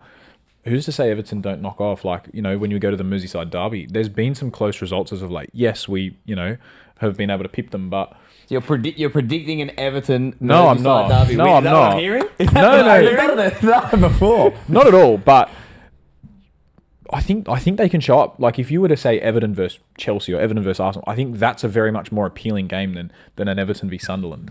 I think when you look at it that way, they've got the fan base to help them. They've got. But are we thinking the 2011, the 12, the Lukaku, the classic Everton? That's a top 10 Everton. When that's a top 10. Morales, all Lukaku, these players, those were the vintage days. 13, the 14, Everton 12, days. 13. Are we thinking those? Because they've moved on from that, man. Are they in the 100% new they have. stadium? Yes. In the new stadium? This year they should be. Because they finished it very much near the end of last year. Sometimes that goes against you, man. It could, but it could go for Crazy them. for a Liverpool fan to know that. Yeah. I don't know anything about Tottenham. Tottenham who? What's Tottenham? Hey, I keep up to date with my football, man. Apologies. Surely tuned in when they beat you 1-0, surely. No, I can't quite remember that game. I don't know. Look, as a Liverpool fan, hate Everton to guts. But as a football fan, I'm excited to see the turn, because for them, it's new for them to be signing younger players. And I think in the Premier League as a whole, as a product, I think it's going to be exciting for more young players to get exposure. And completely. with Everton signing a couple more youngsters, I think it's cause for good football and great development for football. How many goals is Thino Barry getting? Oh, couldn't give a clue, mate. Probably 0. That's the Liverpool coming out of me. But I think, look, honestly, I think he'll score a few. What formation they play, whether it's a 4-4-2, because they've still got Calvert-Lewin and they've lost Broha now because he's gone back to Chelsea on loan. Man, after the 6,000 strikers that we have. Oh, mate. I can't see Everton being a high-scoring team. No, of course I can't see him past 15. They'll probably be pretty solid. I think they would be happy with that finish. I agree. I think if you look at anything between 11 and 17, like we looked last year and it was very tight. You could flip a coin and with one win, it might be a completely different, array of teams. And I think anything between 11 and 17 is going to be quite tight. So yeah, happy to put them there. All right, 14. For me, they're flirting with the drop zone as well, and they have been for years. And I want you to go to West Ham, please, and tell me their transfers. Yeah, 100%. Because it is absolutely shocking. They've lost a lot. They've lost a lot of quality. Massive. Massive amount of quality. If Tadibo is your big man, sure, talent, got a big future. But Nick, if you can read him out for me, West Ham. Look at the released. I'll read out the man with the world's longest name, El Hadji Malik Diouf. Is the transfer in there? He's quality. But we'll go down through the releases. I mean, this is a lot of people gone, right? And then a lot of Premier League experience too. Proven. Cresswell, Fabianski, Kufal, Ings, all gone. Soler gone. Ferguson back to Brighton after his loan. I mean, he didn't really do so much. Kurt he Zuma didn't. gone. That's a strange one for Yeah. me. He's gone off to kick some more cats. Who's this dollar hand release? I don't think that he even really played much. And Kudus is the big loss. That's the big one. Right? Kudus is the big loss. And when you look at the ins, I mean, these two at the bottom, Kyle Walker-Peters Yeah. and Callum Wilson, are two of the most West Ham signings Yeah, I've they ever are. seen. 100%. Right? Ever. Just two sort of Premier League journeyman. Stock standard. Yeah. Between 15 and 10th. Probably towards the end-ish of their Premier League careers at least. Oh, But Kyle Walker-Peters will be in there for a long time, but he'll be one of those players He's that overrated, though. he He's been is. around He forever, is, has but he he's not? going to be that. Let's set like he was a squad player and a rotation player at Tottenham. He's gone to Southampton. He was a great player. He's now going to be at West Ham, and I think he's going to be He one of starts those. for it because in their squad, they have no one else to start. Well, you look at Yeah. the players that they've lost. They've lost Soufal. Look, Walker-Peters is the replacement. El Hadji Malik Diouf. El Hadji Malik Diouf, replacement for Aaron Cresswell. Callum Wilson for Danny Ings. Man, I think they've replaced quite well in what they have. Like, But difference they've of opinion. replaced- Maybe there's a little bit of like for like replacement, but it's not super inspiring. No. I don't think. I think Potter's got some- a lot of pressure, man. Big time. Oh, 100%. I think. I don't think he's been backed. The I don't. jury's out on him. Yeah, I don't think he's been backed in the way that he wanted. And of course, the success on the field in the last couple of years hasn't allowed them to have that type of spend. Yeah. So I think it's going to be a hard season for him. But if he can overproduce, and I think mid-table is going to be a big, like, in our table, like we've got them potentially going to 14th. That's a big overachievement for him, I agree. in my opinion. Like I agree. I had him a lot lower. Like I think they're going to struggle. Don't doubt that. Yeah. But I think they've still got quality within their ranks, and of course their academy is very good. Like they've produced some really good players, and maybe this Oscar Scales guy, young guy coming through Premier League games, maybe he's going to be the next one that can change the course for him. Look, big statements from myself, but man, anything can happen in the Premier League. That's why it's such a agree. good league to watch. I And agree. I think yes, they haven't signed any new players. They've kind of signed replacements. Yeah. Maybe that's enough for them. Keep him in 14th. They don't Yeah. have European games. True. This is like flirting with relegation, Maybe go but on the you're inside. probably safe Pardon? towards the Maybe end. go on the inside. Oh, yeah, inside, yeah. I'll tell you what, whoever drew this board, Mr. Milicic himself, for a school teacher. We're all right. We know what we're saying. But we'll carry on. 13th. Mr. Beau Mitchell, I'll let you have this one, mate. Who did you have in 13th? Was there anyone on this board already? Yeah, I think so. Let me just double check. Was it Yeah, I did. I had Everton in 13th. One team. Wow, that's high, man. Yeah, but like I said before, it's a flip of a coin, and I think when you look at that, Okay. I think they could have tactically with David Moyes had a bit more success than someone else, and I think So, from the teams remaining, who do we think? For me, Bournemouth. Bournemouth 100%. If you tell me anything else that Bournemouth won't be lower on the table, you're Can I suggest? shit wrong. can I Go and tell me something wrong. I'll debate this for days. Brighton? No, mate. No, mate. Let me- Okay. Let's Okay. look. They have none that have come in to replace any of the quality Okay. they've lost. Ready? Dean Hulson, Jaden Anthony, Kepa gone, Max Aaron's gone, Kirkes gone, Travers gone, Joe Rothwell gone. Okay, they brought in Petrovic. Great, they brought in a keeper. They have not brought in a single player this transfer window. For me, I had Bournemouth just above Brighton. So for me, it was Bournemouth Brighton. No. Like that. Nick, I'm going to take you through this. And I know as a man of prestige, you don't like to go anywhere near that below 10. Is that what you were saying before? Yeah. It's starting to get up towards sort of the good range here. But if you got, for example, Hoyson out, Kepa out, Max Aaron's out, Kirkes out, Travers out, Petrovic in. Okay, let me take you to Brighton. Pedro, massive. That's your goals, gone. Barco went to Strasbourg. Decent player. Never played for him. Decent player. Yes, but never Decent played player. for him. He was at Strasbourg last year. Edinga. Gone. And I know you haven't watched much of him. Trust me, he's incredible. Evan Ferguson, off to Roma now. That's your backup striker gone after Joao Pedro. And Estupinian, there's your left back gone. But who have they brought in? Read, who have they brought in? Well, I agree. Boskalik. Brilliant player. He's okay. a quality player. He's a quality centre back. He's a quality centre back, and he replaces They didn't even lose a centre back. That's what I'm saying. They He's had to just replace- okay. So they've brought in extra defensive quality. That's great because who did they have? They had Where's the goals coming from, though? They had what's his name? Can't even think of his name. The Dutch guy, Van Hekke. Very good player. Yeah, the one very that kicked very Declan good Rice. player. Yeah. And got Rice a red card somehow. Mate, that I was love that was a lovely controversy to watch, but it was by the law and it was correct. I'll stand by that. Question, as you probably have a sip of water and rethink your judgment there. But where are they going to get the goals, Beau? For me, I don't see goals for Brighton. Look- I see 0 goals. Look, man, everyone's got their opinion, and mine's going to be different here. I think they're still going to sign someone. The jury is still out. Yes, whether they sign someone. Pedro gone, Ferguson gone. Think of the money they just got in. I don't find... Think of the money they've got in the last 5 years from transfers out. They can bring in this Tommy Watson, right? Yes, he was a Sunderland last year. 3 goals, man. Is he gonna? Mate, Brighton do it every year. Is he gonna be the player that can back up from Danny Welbeck? Yes, he's a quality player that's been on their books for a long time and he's old, but he can provide goals. Nick, right? I don't find the transfer business from either of them super exciting. Brighton have signed probably a little bit more than Bournemouth at the moment, but I didn't really look at the transfers for these guys. I sort of gave it a bit of the eye and the memory test. Okay. I was shocked that Brighton finished 8th last season. I thought Brighton were a lot worse than 8th last year. I thought there was a bit of pressure on the coach at some point. A young coach too, right? Very young. He's got some players that are actually older than him as the coach, which is unseen in a league like the Isn't Premier Cisse League. back for Brighton? He is back, but will he play? I mean, I don't know what the situation play. is going He to has be to there play. because that was a strange loan out in the Ipswich. first Weird. place. Considering But look at the amount of he's youth standing in they've the squad. got. Like, have we? Oh, they can't do it for 3s in a row, man. If we had their full squad list, there's a lot of names in there you wouldn't remember. But for me, they've still got Jeremy Sarmiento, who was at Ipswich last year, now has Premier League experience. Can he come back and provide for him? 100%. Matoma, Solly March. Man, they've still got quality players. And Ciso, right? They've got a lot of players.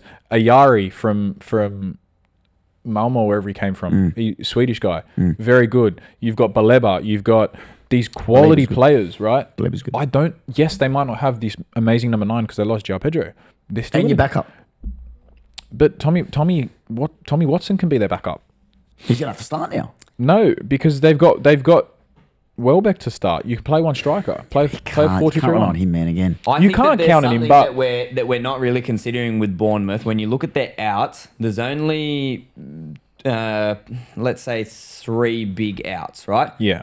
Hoyson gone to Madrid, but they Yeah. got a lot of money for him. Massive. So we wait and see what they might. Oh, put of up course, the in transfer next window is not few over. weeks. So these could be very different in a week. gone. They've replaced Kirkez with that French guy. We don't have him down here. There's a French Traffer or something. Oh like yeah, that. he's Oh, very Trafford. good. Yeah, Yeah, he's very good. Left back that contributes with goals and assists. They reckon he's almost a slot in right replacement for Kirkez. So if you Yeah, say he's a maybe very they've good not player. Really lost there.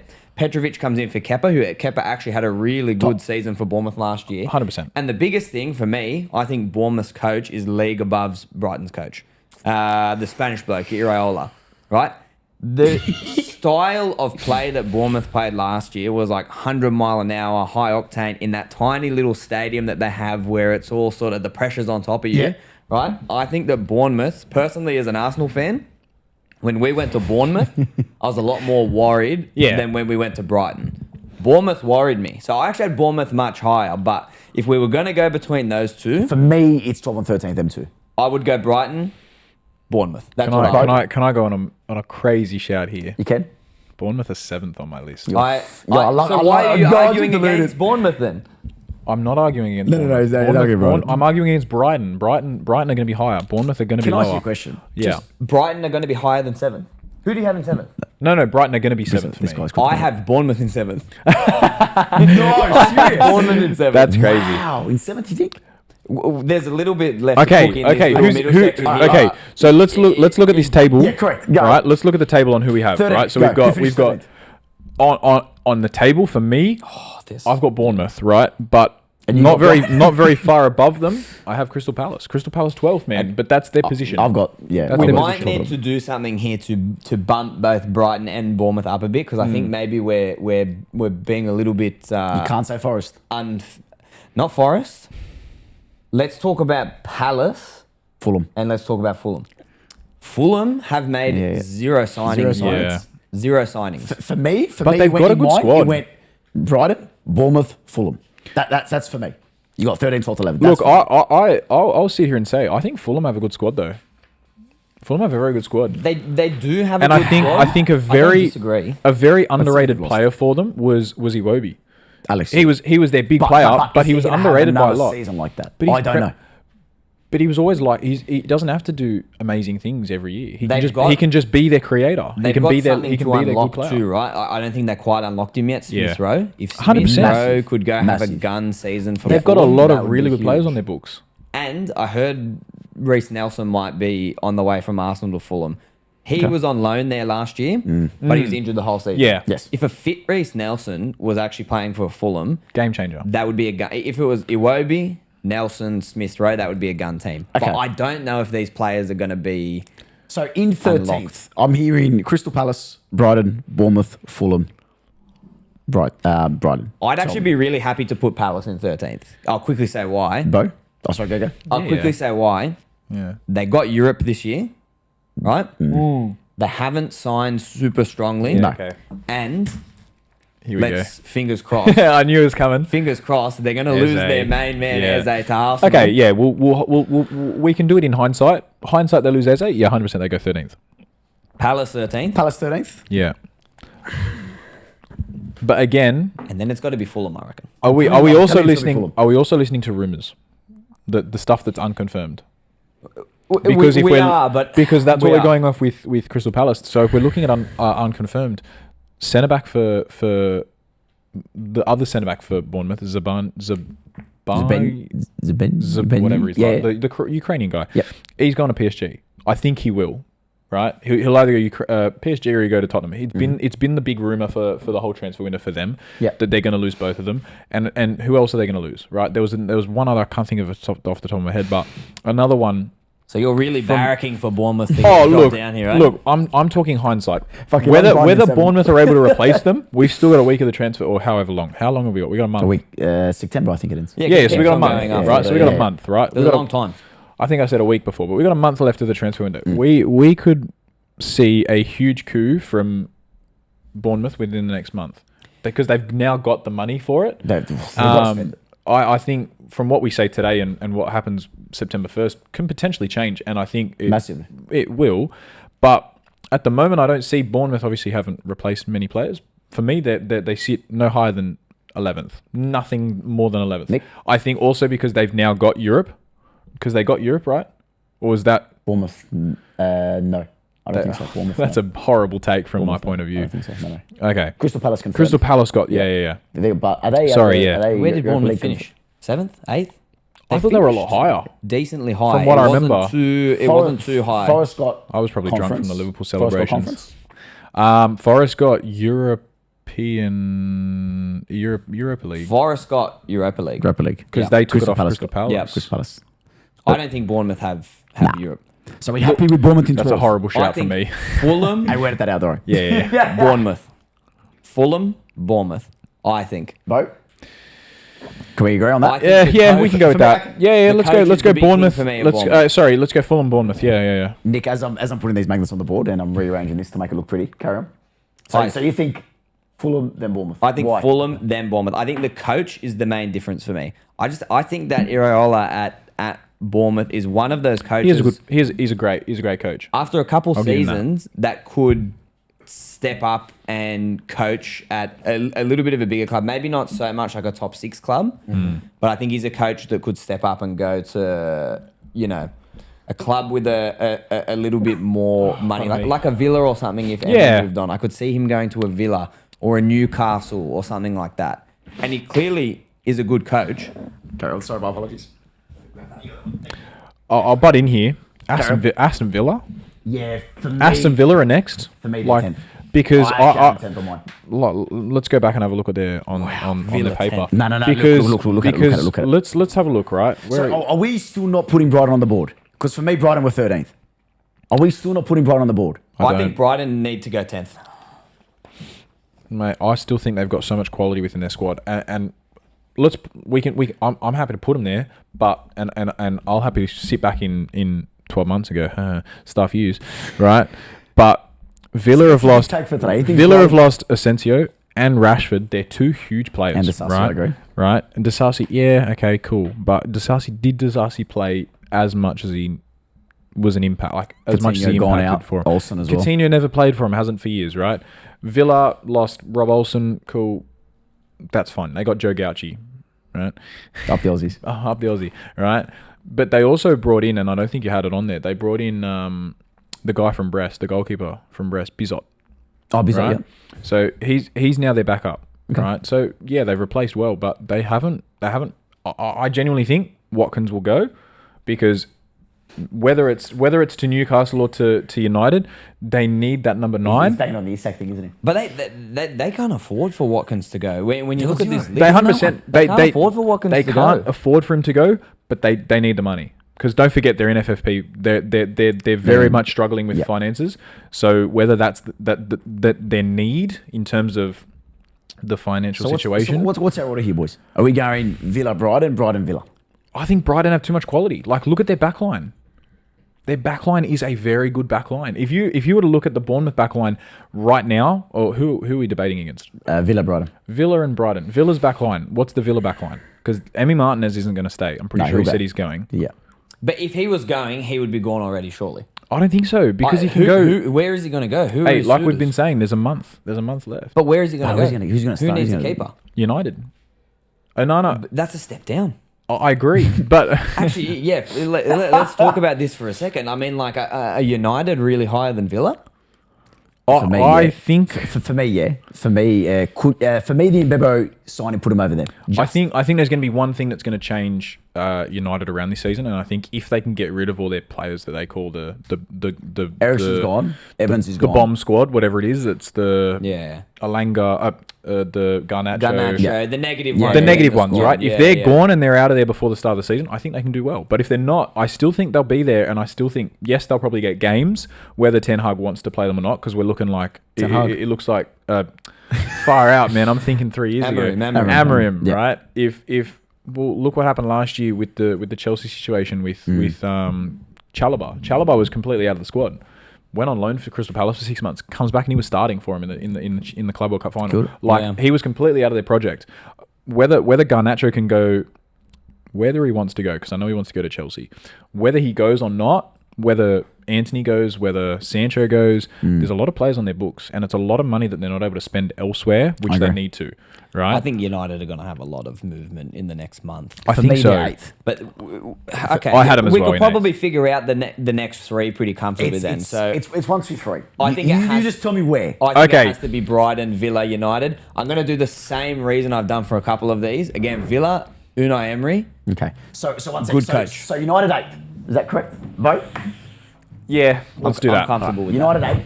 And then I'll let you two decide. They've nearly jumped 10 places, by the way, United, from last season to this Can season. I throw a team in there?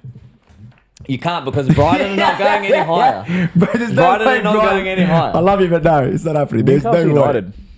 Newcastle. I'm- Let's talk Newcastle. No. Let's settle these. Okay. Yes, we'll talk, but let's add them onto the list. Newcastle Right? as well.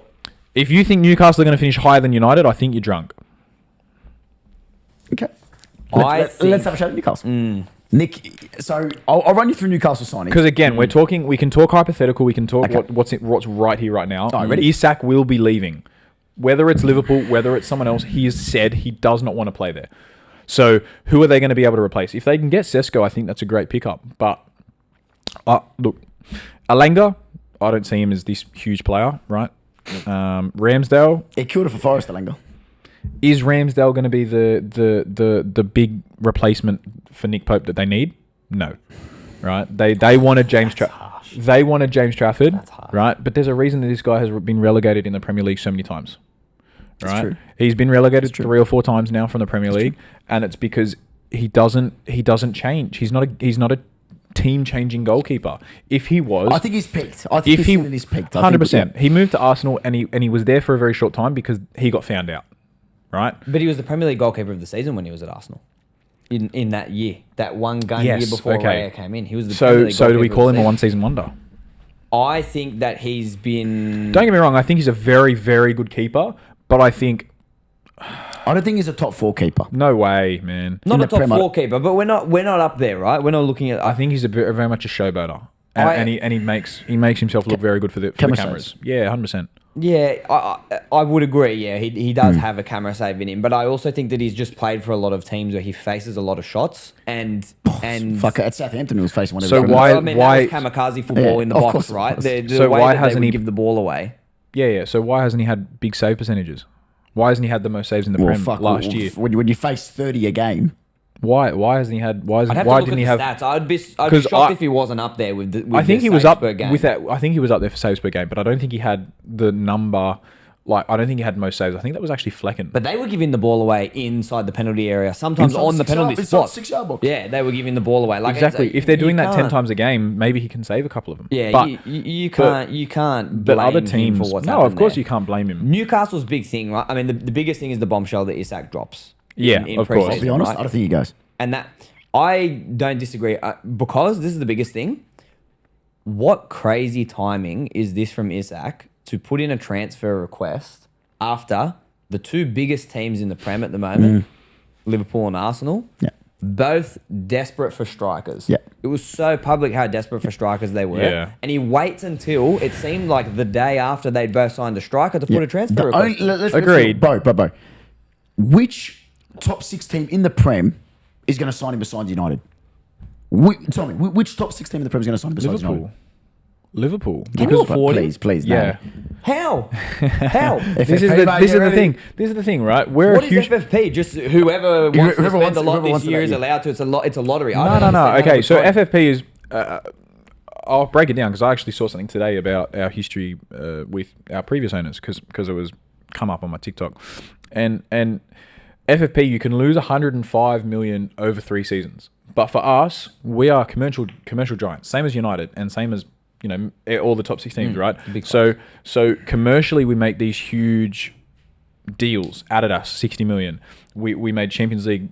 Run into the Champions League. We won the Premier League. We're in Champions League again. We've been in the Champions League for a few years. We've been up in the Prem for a few years. So our prize money is huge, right? And we're not like if we let's look, right. We sold Kwanzaa for 30 something million.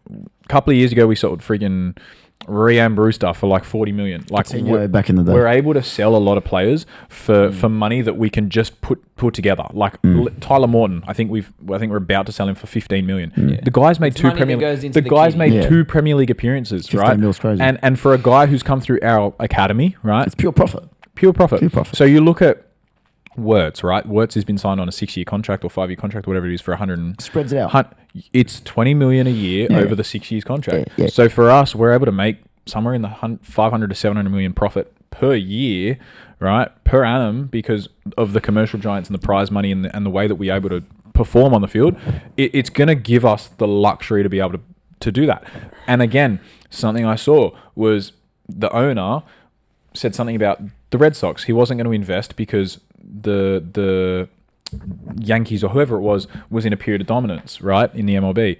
So now, have we seen the blip from Man City to go out and just go, look, now we're going to invest and we can have this period of dominance, right, where we've signed Wirtz on a long contract because he's young. We've signed Ekatike on a long contract because he's young. We've able to been signed Frimpong, he's young. Kirkes, young. But these guys are all proven, right? So we're able to now go out and spend all this money once, right? We haven't had big transfer budgets. Last year we made a profit. We sold. Yeah, you we didn't sign signed. anyone. We signed Mamadashvili and we signed Chiesa, and we made profit because we sold some players. I'll be We're honest, able to go and do it because we are huge, and it's the same with the other teams. Like the other teams are probably financially able to do so, of course. But whether they want to go out and invest and it doesn't work out for them, that's the risk, right? That's the owners. We haven't That's the spoken owner's about job. Forest yet. Forest have brought in no one. No one. I'm happy they to take have. off. I'm happy to take off United, and I'm happy to work around these 4 teams. I think we should put Villa and Brighton down 9th or 10th. No. I think yes. I'm happy to go Villa 10th and Brighton 9th. Bo? Or Yeah, let's- United 9th and Brighton 8th. Villa 10th. Villa 10th. Let's go Villa 10th. Villa 10th. Villa 10th. Villa 10th. And then we're going. So United we're taking off for now. I'd have United at 9th. Forest.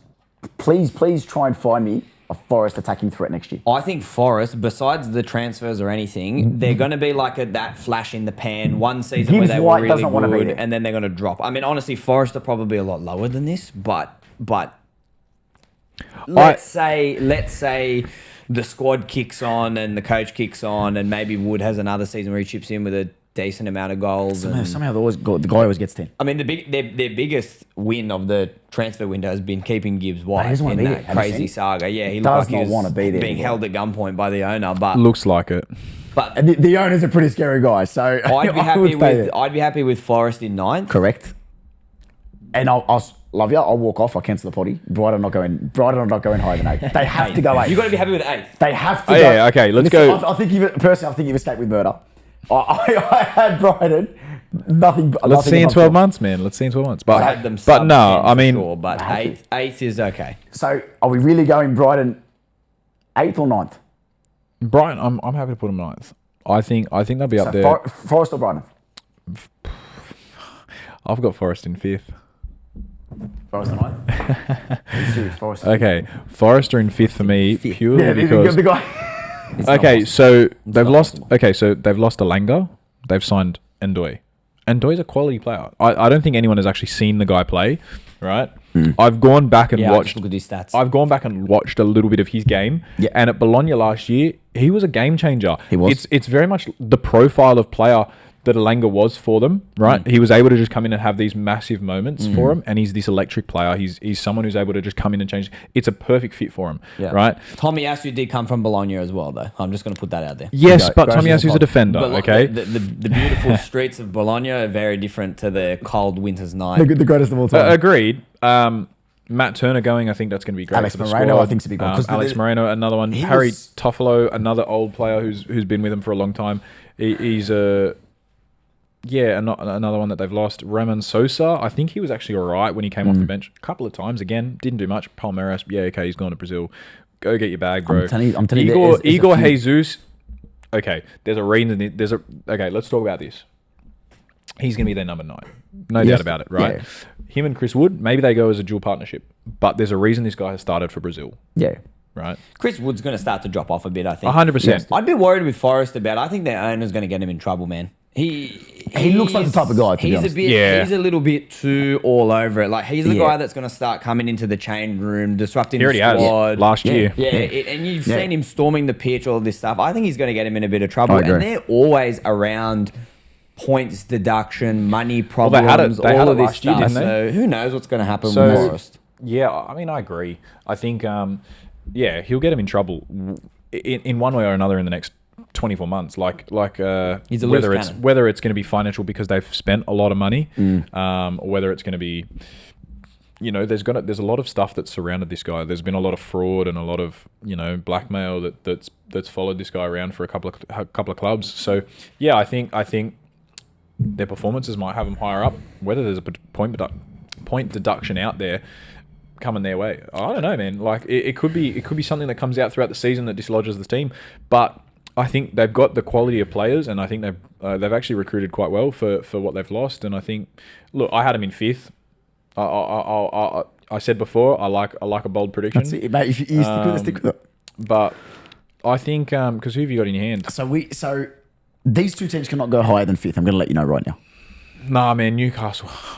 It's United and Newcastle. Newcastle and United creeping into the top 6 for me is crazy, So right? for me, it's interchangeable. I'm happy to hear both. Who finishes inside top 6? Who's the 6th? Neither for me finishing the top 6. There's no chance United can finish in the top 6. For me, they're 7th, and Newcastle. Ruben have to go 6th. Amorim is still at United by the end of this season. Did you see that he wants to I'll stay come- for 20 That's years? the camera. Go. That's the camera. Go. I'll come back on the potty with a United jersey on if Ruben Amorim is still at United. Did you see? Did you see that he think he said might in say a Deal. There's no Done. chance. There's Yeah. no chance. He'll get sacked. They'll have a bit of a bounce. It'll push him up a bit.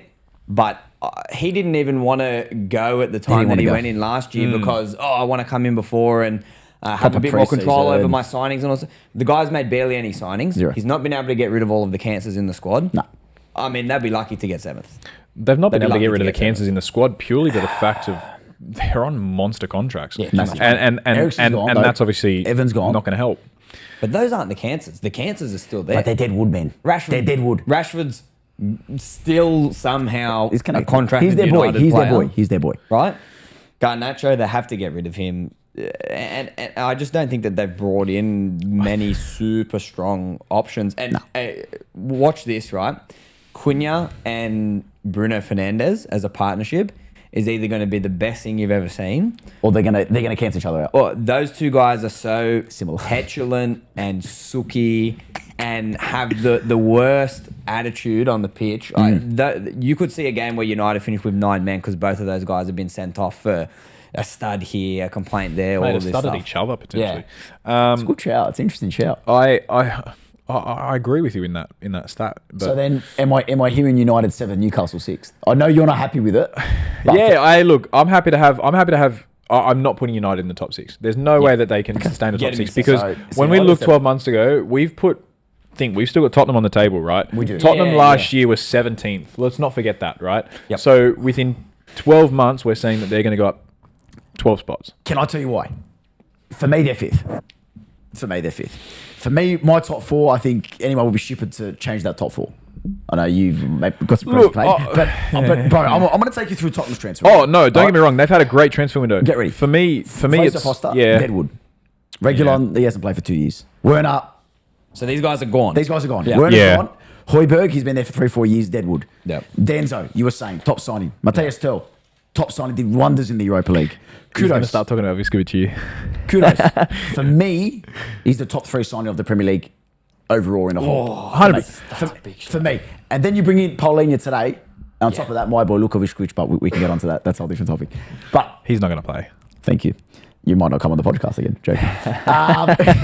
Joking, sorry. I've got to- Listen, yeah. If you come for the crow, you got to Denzo, Turl, Kudos, Paulinho with a month to go.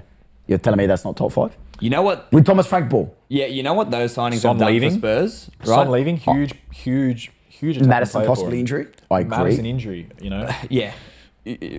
Just quickly on this point, you know what some of those signings have done? The Kudus signing is more up top, right? But the guy at the back, Danzo, the Croatian boy, if he plays a bit, he probably will with all of the injuries that they get. And the games. And Paulinho, right? Top.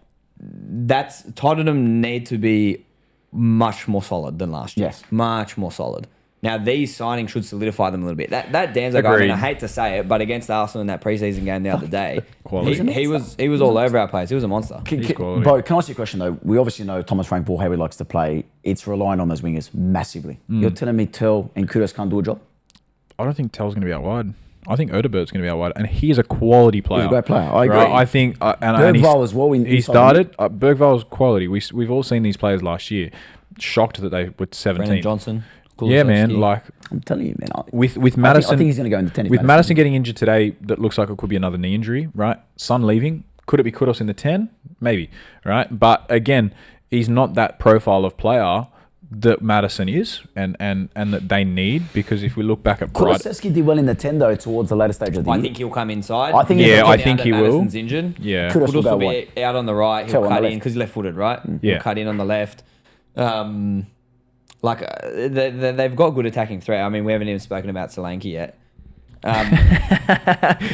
we're gonna put him up there. Big Tom. He's the starting striker. And I He's mean, got like, to I don't want to. I obviously don't want to glaze Spurs, Yeah. and particularly now that Angie's gone, that little like 1% that I sort of kept support. kept half an eye on how he was doing, and then maybe that Europa League final, I was Yeah. a little bit. I was. I'll wait like, for them. okay, I'd like to see him win this. Yeah. But now I'm full anti-Spurs yet right for again, sure. and I think 5th is a bit high, but with how we've sort of landed, I don't think they can be any higher than that. No way. I think they're 5th. I think there's a big difference between the top 4 and the rest of the Prem, and I think Massive. it'll be a massive thing this year where you see the top 4 fly away with it, because there's 4. There really is 4 teams in the title hunt, and it has been from the outset, right? All 4 of these teams that we haven't put on the board are there and are there, and we haven't even touched on any 4 of them. They're there for a reason, and it's because of the squads, because of the managers, because of the way they play. These guys aren't throwing together new squads. They're all solidified squads that have been looking to just pick up some players that'll fix a little hole, right? Whether it's a replacement player, whether it's an extra player with Madueke, right? I think I think there's going to be look, fifth to ninth again, like the middle of the table, can be within a point. I think last year it was a couple of points difference between. It's that, you know, it's that away win. It's that away win. Yeah, it's that one win. Yeah, it's correct. that one loss that changes it. So I think, happy with what we've got there. Again, I think one of those, Brighton or Forest will be a little bit higher, but You got a Brighton kit on under there? I think he does, man. To be honest, But again, Big Brighton love. I'm a person who loves youth in teams, and Brighton have a lot of youth in their teams. Whether that means that they can explode, whether that means they can implode, man. Let's just see what the Premier League holds, right? Because it's I think the best league in the world for a reason. Yeah, like I love a. This is a crazy sentence, but I love a younger team because it's an excitement to the league. Like it's an unpredictability for the league, and it's an unpredictability for the players around them, especially when they've got a young coach, right? It's good for him to be able to coach these younger players and bring them through. Like they've got a very younger squad with obviously their experience with Milner and with Dunk in their ranks. I think I think he's still in their rank. A very good player. England centre back, capped. Yeah, true. So, very good. Listen, I'm gonna because again this is my team, so I'm gonna be a bit. I'm not gonna get too involved with the proceedings. Third and fourth, because first and second I think we can nail on. Maybe that's why some of them might. Who are we nailing on? Let's see. I think fourth is easy. Fourth. Fourth is Chelsea. I'm gonna say right now. If he goes Arsenal fourth, No, stop. he can't. You're not going to like me, but I do have Arsenal fourth. What the fuck's going on? Sorry, Like- please swear because I'm coming. Okay. Like I've said, the top four, I'm staring down the barrel of the camera. The top four What's going are on? all quality. I'm not saying Arsenal isn't quality. All I'm saying is, sorry, just to cut you off. So where's Chelsea second? I have Chelsea second. You're fucking right? deluded. Okay. I'm a Chelsea fan. Yeah. Listen, let me cook. Right? I've stared down the barrel of the camera. I'm not saying Arsenal. Walked off set. I'm not saying that there's going to be a massive points discrepancy between first and fourth. I agree. I do agree with I'm that. saying you could flip a coin and all four of these teams could be within a position of each other. You're flipping a coin and landing it up front way. Second, mate. Okay, Chelsea being second is, again, I've said every single time that I've said these stats. I'm a guy who likes a bold prediction, right? And if it works out, it works out. Who wins the league, City? Huh? Who wins the league? No, of course Liverpool win the league, man. There you go. But that you can't go out there and say Arsenal's going to go and win the league, right? Purely based on the fact they've got a quality squad. Liverpool will win the league. I'm looking straight down the barrel of the camera. Liverpool will win the league. They have quality. The only way that we will not win the league is by injuries. And I think that's the same with any of the top four. If some of the top four gets bad injuries to these key players, they're not going to be in the title race very early on. You were blessed last year. 100%. We were very blessed last year. We didn't have the past 2 injuries. years. We didn't have any injuries at all. You guys had a lot of injuries. Yeah. But I think the thing coming into this season is, obviously all four of these teams have European football, so there's a big calendar on all four of them. Yeah. Right. I think Liverpool having something else to play for, which we spoke about earlier. There's more than just. It's a massive. There's more than just the Premier League to play for. There's more than just the Champions League to play. There's to play for the heart, to play for the badge, and to play for the families. 100%. I think. Look, I'm happy to put whoever between second and fourth. My first isn't going to change, and I think I will debate this till the end of the earth. Right. Okay. I'm happy to put Chelsea fourth. Very happy to do that because Were we locking in? because I'm very happy to put them there. Happy to put Chelsea fourth. Yeah, but I think I think it can be a flip of a coin between second and fourth. So your third is City. My third is My City. third is City as well. Or did you have them second? He had Liverpool third. Go on. Go on, say it. I'm happy for City to be third. You had Liverpool I'm third. happy for City to be You third. had But originally, just for record, Originally, I had. I actually don't want to say it yet. Let's. what was the fucking Brentford? I don't want to say it just yet. Just Arsenal give or me a Liverpool. sec. It's one of the two. Am I happy, Nick, to put? I'm happy City third. I Vote- think vote City third? Yeah. between 1, 2, and 3. It's going to be so close.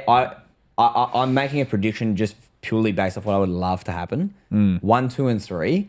I think it will go down final day with 3 in it to win. I think it would be great. It'd be great entertainment. Season, It'll be right? close. And you can see it on the board here. I think the typical sort of top 6, which is now back. sort of I like think a it's top back 7, this top year. 8. Yeah. I think those teams Yeah. are going to be so competitive amongst each other this Yeah. year, and it's going to be really tight. I would agree. Particularly this 4, I think it's going to be quite close. I think Chelsea will be slightly below the 3. I think City will be back, but I think Liverpool, Arsenal clearly are going to be so strong. Yeah. I think City are going to be back in contention.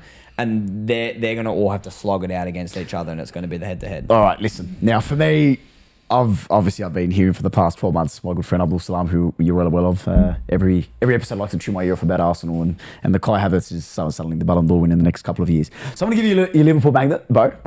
That one's going over. I've missed it. Jules, do you mind if you get that? Sorry, my apologies. And Nick, I'm going to give you your Arsenal magnet. And if you can please, 2 minutes of each of why your team is going to win the Premier League. Beau, you can go second. Maybe you might finish second, but we'll never know. Oh. Mr. Nicholas. Oh, you know what? I'm going first. Oh, I'm he's going decided. first. Okay. Let me go early. I've got Alright. my statements and I'm ready to make them. Isak has not been confirmed. That can't be Of included. course, of Okay. course. We're going Just one based second. off. We're going 2 minutes. based off Time up. right now. Right, we're going Go. based off right now. How many I had this conversation with one of my mates the other day. How many world class players has Liverpool got in their ranks now? Salah, Alisson, Van Dijk, McAllister. I would put up there as being on the edge of world class. Wirtz. Right? Florian Wirtz, right? Not Isak yet, right? So we've got the quality throughout the squad, not just in one position, not just in the attack, not just in the midfield, not just in the defense. We've got it everywhere. You've got young, exciting players coming through. You've got Premier League proven players that have been signed. You've got big money being spent. It'd be almost a disappointment for us to finish second after the transfer window that we've had. Arsenal, it's the same thing with Crystal Palace. They've finished 12th for the last 3 years. Arsenal finished second for the last 3 years. I don't think I think they're going to be very close. Like you said, I think it'll be I think it'll be down to very minimal points between the top four. You got a minute left. That's fine. I don't need a minute. I'm making my point, right? Salah's going to be the best player in the Prem. Hands down. Florian Wirtz will be a close second, right? But Liverpool players, Nick. Right? And yes, there's bias in that because I'm a Liverpool fan. I don't see us coming anywhere other than first. And we've waited a long time for this period of, success to come, and we've invested in it. So it'd be quite, we've got the manager for it. Arteta isn't proven to be league-winning, title-winning, game-changing. He's a great manager, don't get me wrong. Very good manager at that. But Arne Slot has come in with 1 year, didn't make any changes, and won the league. It says something. You got 15. It says something, right? That's it. That's it. Liverpool Time's up. first, man. I would debate it till the end of the earth. Mr. All right. Nicholas West, your time starts now. 2 minutes. All right. In my 2 minutes, let me first tell you why I had Liverpool in third. Liverpool will you be did. third this season because Salah, Van Dijk, now that they're not playing for the contracts anymore, they're going to start to down tools. Okay? Down tools, okay. They're going to down tools a bit. They're going to take their foot off the gas. Sure, guys like McAllister, guys like Wirtz, these are all good, creative players. But Liverpool going through a bit of a restructure, a bit of a reshuffle. They don't have that follow-on effect from Klopp that they had last year. I think Slot's going to be called out a little bit more in this sort of process he has to go through where he rejigs the squad and gets them playing exactly his type of football, right? This Ekatike guy is going to be surely furious if they do bring Isak in when he's been promised that number 9 shirt, been promised that up front spot. Number I think 22 that there's shirt. going to be a little bit of that number 9 position. All right. I think that there's going to be a little bit of discontent in this squad. Okay, I think Liverpool are going to come third. I think City are going to take points You off got a them minute in the left. head-to-head. Arsenal have been proven last season to take points off City head-to-head. Right. So in this top 3 battle that I'm talking about, Arsenal are going to take 6 points off City. Guaranteed. At home, we've got Liverpool on toast. Big Liverpool statement. never, ever. At home, you got Wait, Liverpool At on toast. home, Okay. we've got Liverpool on toast. At Wow. the Emirates Stadium, Liverpool Huge can't statements beat here. us, 40 right? minutes, 40 seconds left. So that's going to be 9 points in this battle for top 3, where all of us win basically every other game, right? So we're taking points off at the top. I said this before. Arsenal have signed in every single position that they need to sign. We got the cover from goalkeeper to the back to the midfield to the front. We've got 2, I don't think they sometimes do at the 3 back, I'll be players honest. in every position. We've got the best defense in the league. That's proven. By far the best defense. We've got the best set piece coach. We've got the best coach in the league. Arteta has 15 been seconds. cooking this project for 4 or 5 years now, right? And he's just, last season he was like tasting the mixture that he was cooking, and now he's ready to serve it. And this is finally going to be the year that Arsenal. Oh, he's got up. He's got up. He's got Arsenal come first in the league.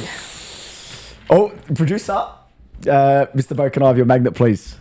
Mate, I'm happy to put it next to it. Okay. So you can't have 2 first. It's going to come down to goal difference. He's got to get the It's a magnet sign. off. It's a sign. You can't get the magnet off. It's a sign.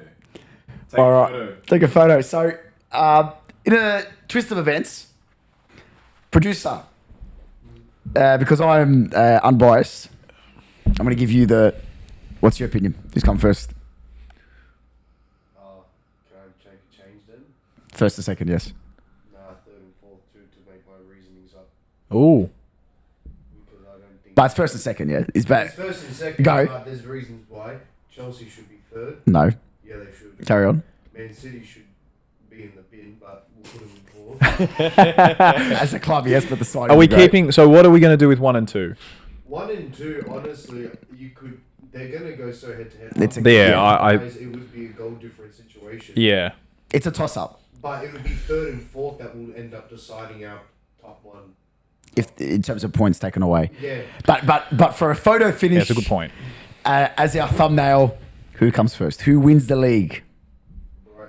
Nah, I'm just Fuck yourself. This guy, I love it. Arsenal. I heard an Arsenal there. Picture Arsenal? this. I'm an Picture Arsenal this. fan, though, that's why. So You should have There's said that. bias. There's bias I here. gave it to you. Oh. I'm saying it, but I've also said I think it's going to be a goal difference. It's easily Liverpool's year as well. All right, listen. That's the argument. That no one can tell anybody that it's going to be a definite to Arsenal or Liverpool. They're going to have to, like everyone has said, they're going to have to slug it out. But it will be between third and fourth that will decide the first place. For me, it's first and second. I agree. I want to have a look at the fixtures here. You have a look at the fixtures. I'll quickly have a look at the For fixtures. me, I'll be honest. I'm going to go Arsenal first. Now, Mr. Abdul Salam is a good friend of mine. This is not for Abdul, not for Kai Havertz, because quite frankly, I want to kill that guy when he speaks about it. But I don't see how you bring in a star number 9 that's been talking about for the past 2 years as the top 3 strikers in the world. And I'll be honest with you, Beau. If they don't win the league, Arteta goes. He's been getting everything he wants. Yeah. If they do not win the league this year, Arteta's gone. Arteta's going. Yeah, yeah. I agree with Gyökeres is not what he is. They've got the squad. For me, I agree they've got a better defence than you. At the moment, yeah, Yep. because we've lost. Midfield is very close. I'll be honest. Midfield's no. Are you saying Odegaard over Florian Wirtz No. I'm in the saying, 10 position? No. Well, for me, Declan Rice is the second best 6 in the world. Over It's not Gravenberch. so I know much- that. it's Yeah, not over so much an Gravenberch. Yeah. over someone, but if you think about what Arsenal have to inject into this midfield at different Okay. points, like Odegaard, Norgard I think is a gonna brilliant be- backup. Yeah, Odegaard will be back to his peak now since he's got over that injury. When Yeri is going to be coming in, and that kid is going to absolutely Miles cook will Skelly at this the back. season.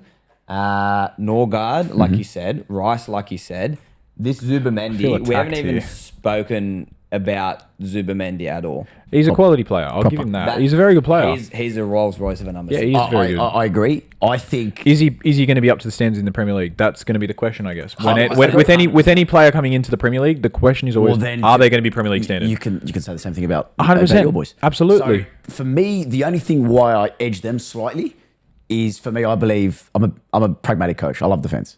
For me, they're a better defensive side than you, and I think I'm the opposite. I'm an attacking and coach. that's right. Yeah. But I think in terms of your attack is a lot closer than your defense, and I think for me that's why I just pick Arsenal. Yeah. Mate, I'm happy for you guys to put whatever you want to put first. For me, My opinion doesn't change, but Photo you know, finish. for the Arsenal UBF podcast, for the audience at home, Liverpool will finish first. In my opinion, my humble opinion, And you're Liverpool entitled to will finish first. you're entitled to it. And I'm entitled to my opinion. Everyone is. So, you know, I've never seen Like Nick Sparrow we- as much, but that's okay. he's so happy. good. But He you know looks what's good. going to decide? You know what I think will decide it? I think game week 3 will decide it when Liverpool play Arsenal at home. Right? Yes, it'll be a Game Liverpool week 3. Game week No, 3. so Liverpool once- play is at that your home at Anfield. Okay, so just so you Game remember week his 3. statement in them 2 minutes. Oh, That- correct. Yeah, he said he's gonna Arsenal are gonna take win points at home, right? so. But you look at you look at Arsenal playing Man City. I don't think Man City drop points again. Like not that they don't drop points. I don't think the Arsenal win both games. Maybe it's a draw. Yeah, sure. But did Liverpool win both games? Tottenham then take points off someone in the North London derby? Not right? us. Nah. Do they? Because Didn't they just in the preseason? Can I paint a beautiful picture for you here? You can, and then we are Just going to move very on quickly, to. yeah. Sorry. Let me just paint you a beautiful picture. It's this will be a bit of a throwback, right? A bit of a lightning strikes twice sort of situation. Everyone's all tired. It's head to head. We're coming towards the end. I don't know quite when this fixture is, but Liverpool, Chelsea coming up against each other. Van Dijk gets played a square ball with the captain's armband on, right? Maybe they're out in front by 3 points or something like that. Oh, no. He reaches for the ball. I don't want to be He reminded slips, of wet this. surface, right, at Anfield. João Pedro takes the ball, goes through, he rounds Alisson, he taps it in the back of the net, and he hands the trophy to Arsenal. That would be... That's chef's kiss. Yeah, I'm not a fan to be reminded of that situation. And on that It's wonderful not, chef's kiss moment, Yeah. we're going to go on to, boys, a couple of quick fire questions. So get your whiteboards out. Yeah. And I'm not going to get involved in this. This is purely for the guests. A bit of I do, yeah. My Liverpool pen. a beautiful little fun, quick, Yeah. engaging quiz to see what we think and to our viewers to see. Let's see which one of our guests have better ball knowledge. All right, quickly. Can you write to me, who do you think will be a European contender that is outside of our top six right now? Outside of You our can top six? You can include United currently. If you say Brighton, I'm going to kill myself. I know who I he's swear gonna to say. God. I know who he's going to say. 30 seconds, go. Anyone outside our top six?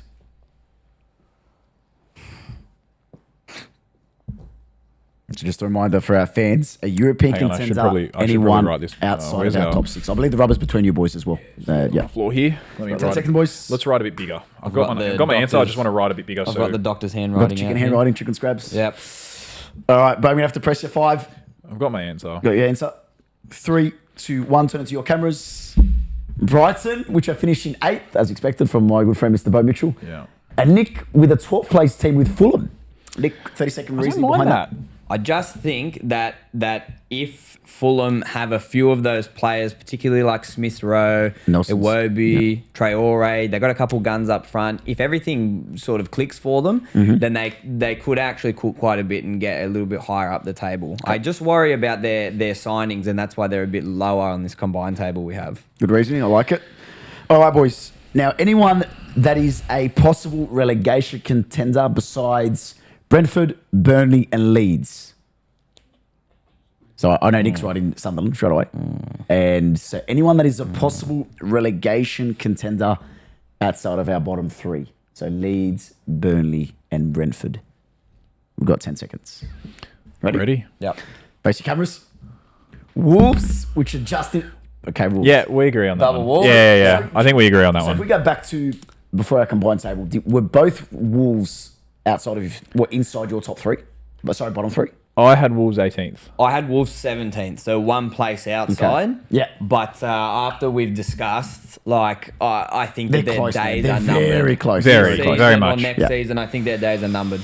All right. Bit of an interesting one. Get ready for Florian Wirtz and Cockroach is the answer. Top goal scorer in the league, boys. Who's getting the golden boots? It's an Egyptian man for Beau, I can tell you that. 20 seconds, boys. Who is the top goal scorer in the Premier League? 25-26. We have 10 seconds. Top goal scorer. Producer, quick shout. Who do you think? Now, Go. Were you I've trying got to an figure out asterisk. How to spell Gyökeres? Is that what no, I've got an answer here, but I've got an asterisk next to it. Okay.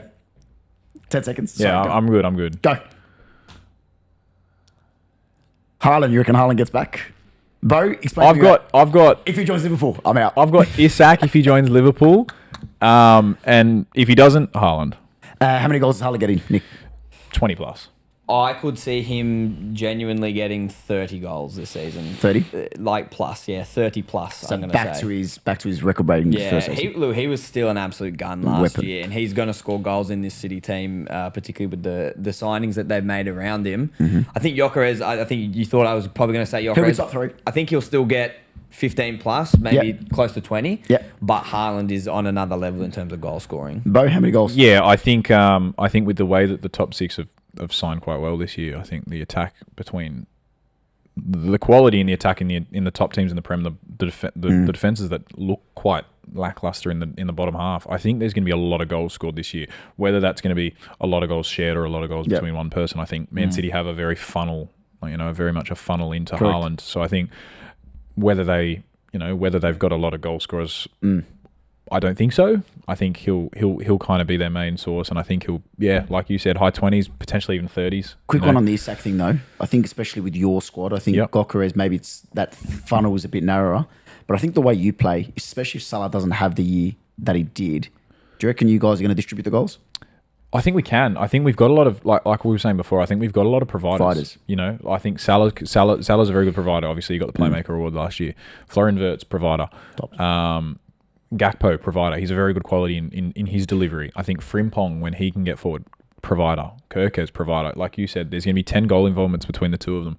And if they're both delivering to the right areas, that could be 10 for, an Isak or an Ekatika, whoever our number 9 is, realistically. I think there's some real quality in our lower positions, right? So you've got Soboslai, who's quality in delivery. Mate, can I just say, name I want to shout out, Trainioni, quality player. Rio Engamo, he's going to be some player in a couple of years. He is going to be world class. I'll say that, eye to the camera, world class. With chest? He's going to be some player. Whether it's for us, whether he gets the enough game time, or whether he goes out on loan or balls out elsewhere, mate, he's going to be some player. He is just technically amazing. But there's a lot of quality and a lot of providers. So spread them out.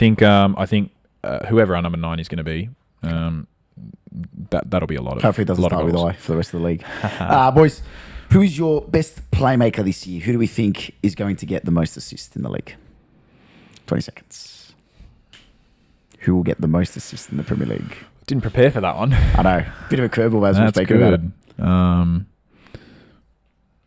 Best assist maker in the league. You got to mind my handwriting here. Oh, Saka's not that hard to write, surely. Really? I knew it. Did you write Saka? With the dodgy K. Actually, Florian The Wirtz. last name's been faded as well. Florian Wirtz. Florian Wirtz Yeah. and Saka. And now, Saka, we know his experience. That's why I sort of alluded to that, obviously being the Arsenal fan as well. Wirtz, bro, how many numbers do you think he's going to get, especially in the assists? Because he obviously is that playmaker. Yeah, he is, and he's someone who's got confidence. Like, he's a young guy who's got confidence, who's coming into a new league. Like, he doesn't kind of need to be. He's almost a finished product. Like, he almost is that world class player that's just going to deliver. Yeah, right. He's not this 20. Like, he's 22, right? So he's young, but he's not someone who needs to develop much more of his game. Like, he's someone who's just going to come in, do what he does, and be that provider. So he doesn't have to come through this time period of development at Liverpool. He's just going to come in and be a provider. And we've already seen pre-season, from what I've watched, and there's 2 games tomorrow morning against Bilbao at Anfield, right? He's going to be quality. And whether he gets a lot of that ball and play, like, obviously he's going to be, him and Salah, I think him and Salah will be two that provide a lot. It's a dangerous bunch. And I think, like we were saying before with Haaland, I think there's going to be a lot of goals. The attack that Liverpool have, the attack that Arsenal have, the attack that Chelsea have, the attack that Man City have, the attack that Spurs have, even right? Tottenham, Even the attack that bloody United have. Very good. Like, there's some really good attacks in there, and we're looking at defenses that aren't of quality. I agree. So I think there's going to be a lot of goals scored, especially from the top teams this year. Salah got it last year. I think follow suit, another Liverpool player will get it. But I think if it's not going to be a Liverpool player, I think you with Saka will be up there if he can stay fit for a full season. Nick, just quickly talk to us about Saka. How influential is he to this Arsenal side? That's obviously going to be, in our prediction, -1, winning the league. How influential is he, especially in the playmaker role?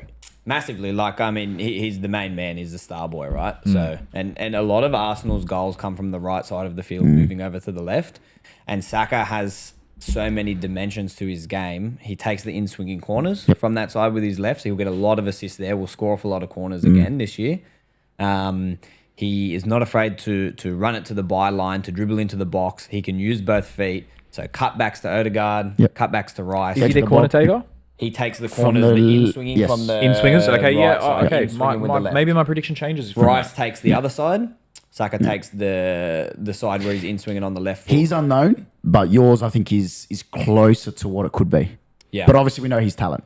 That's the thing of course. But I've got to back my boys, and I think you would do the same in any situation. I think you've got to back your players and just got to. Well, on that, best signing. Who is the best signing so Are far we that we talking think? value for money, or are we talking best signing full stop? I think who's going to have the most impact in the league? Who is the best signing in your mind? Shouldn't have rubbed out anything. You actually think it's Florian? Yeah. I'll give Nick a couple of seconds. Sorry, this is a long one. Wow. Okay. Man of taste. I Zubimendi? like it. Zubimendi. Zubimendi. Beau, since you went first, we'll give Nick Zubimendi. Why over a Gokras, as maybe the casual fan would say?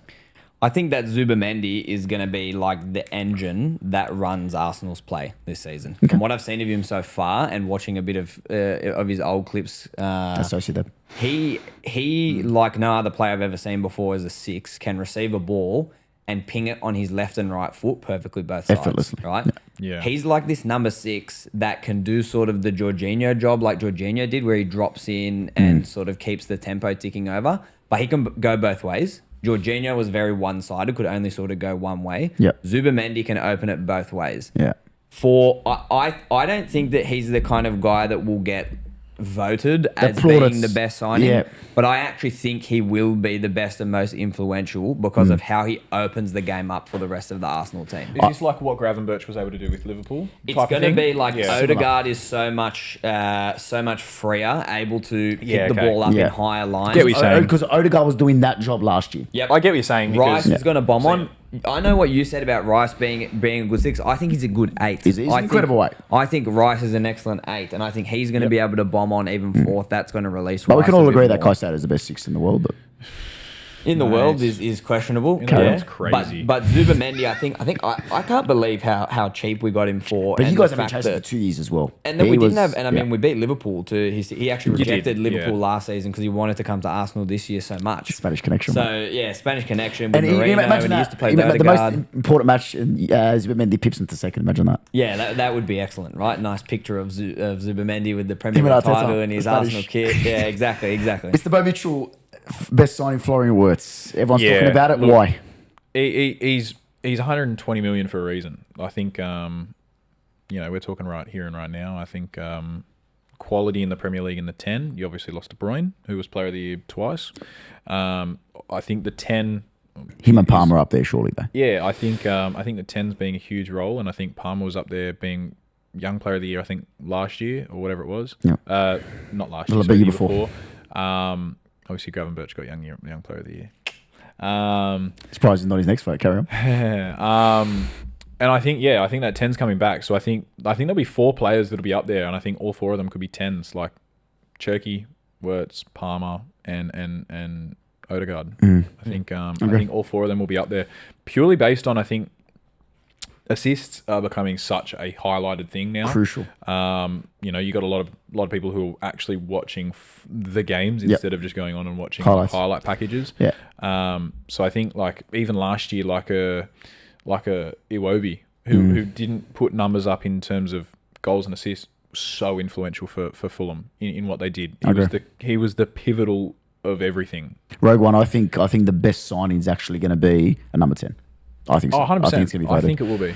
But Zubimendi's a brilliant shout. And I see, Bieze maybe. yeah. If we're talking value for Could money, be Rodrigo, apparently. if Could be we're everyone. talking value for money, Cherky. That's what I would put for a budget signing for what? What was 20, it? Was he 20, 35? 20 No, 20? I don't even think. I think it was like 20 something to small in Yeah. today's 20 to stuff. 30 That's my million. values. he was like a third of the price Yeah. or quarter of the price of Wirtz. Smart and business. he's Smart yeah, business. 100%. Smart business. We, like I said before, we should have signed him, and I think we were chasing him in January gone. Long time. I think based on that Leon FFP Saga. thing, financial problems. But yeah, I think I think he's gonna be someone to watch out. He'll for be in up the there. league. He'll He's be up another one of these guys that can play everywhere, right? Because of the way that these Anywhere across that systems front are, three. a 10, Yeah. a right sided, a left sided, Even a false 9. Probably can play as a false 9. He in a Pep system, he could probably go play as an 8 if they're chasing a game, right? right back with Yeah. Who knows, right? What he's gonna do? Boys, now, for me, I'm going to say mine after you give yours, and I think mine actually has a bit of substance on it. Who's going to be the worst signing? Maybe a bit of expectation versus reality. Let me check. I did have someone here. For me, I think mine got a bit of substance because I think the team's going to let him down, I'll be honest. He's already written his down? I'm gonna have some explaining to do here. I wonder if we're aligned at all or not. you go first. We'll let Nick go first Yeah, because you you go went first. first last round. I'll Talk to show me. mine after. I've got Granit Xhaka. Mine's from the same team, but carry on.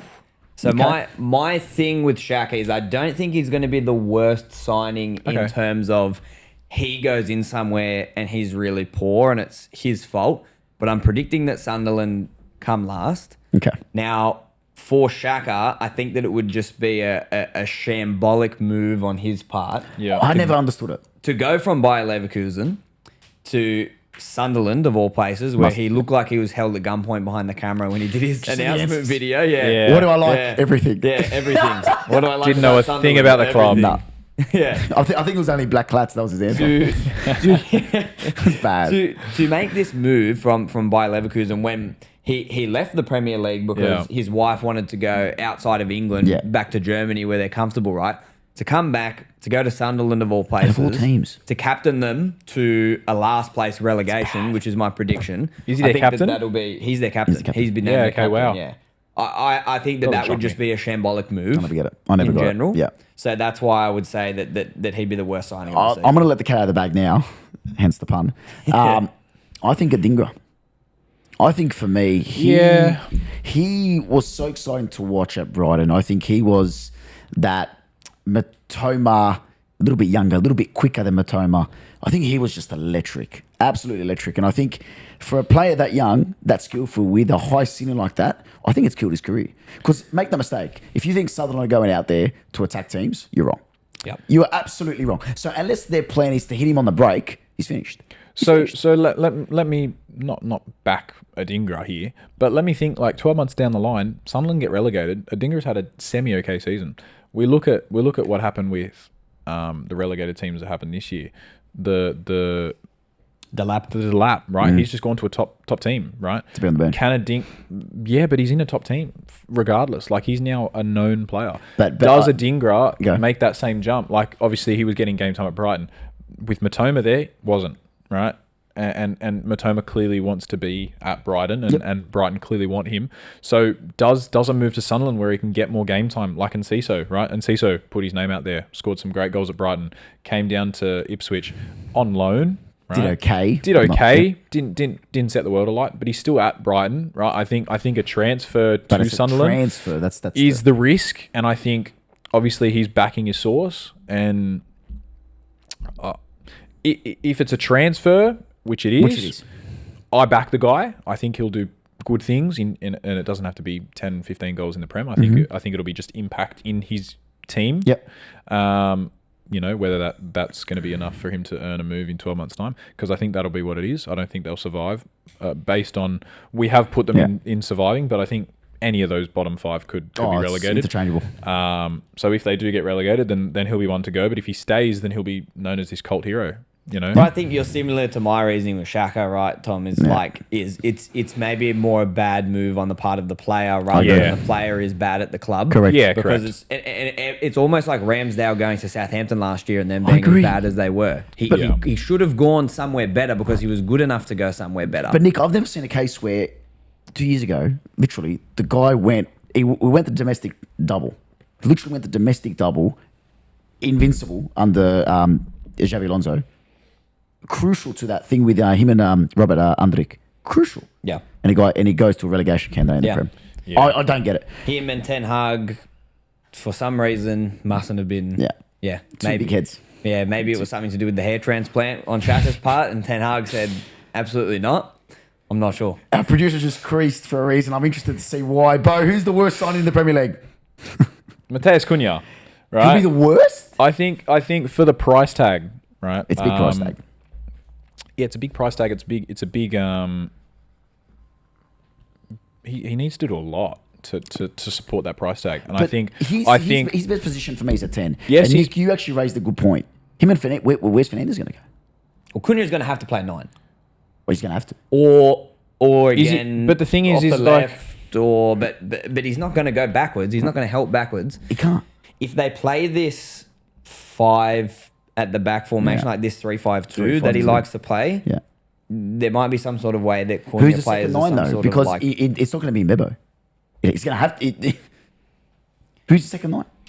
Unless he plays Højlund. like a 3 with like Embuemo, Cunha, Hoyland, and Fernandez is next to Garte, and then don't- the 5 behind do all the defending. But I think it could go badly. Like I agree Yeah. with you, but I think it could go badly. Bro, explain to me. Sorry, Look, I apologies for think cutting you off.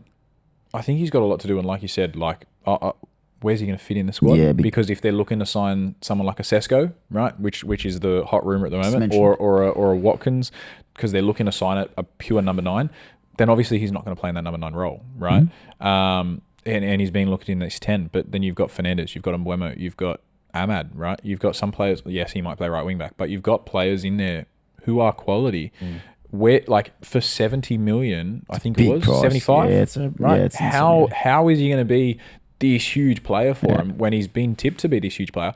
I saw a stat last year during the season that he was the most. He was the player with the most walking done on the field, and A Messi prototype. Interesting. and I don't think that suits United. Oh, completely Yes, they'll not. have a lot more possession than Wolves would have, right? But if he's gonna be walking around the field, because I think his attitude isn't the greatest, right? Stinks. I think he's got a pretty shit attitude. They can't afford a Walker. They can't. God, no. They They really can't can't, afford a walk. especially Completely in not. defence, right? They cannot afford it. So if he's going to, then he's not going to get as much game time as they anticipate he will.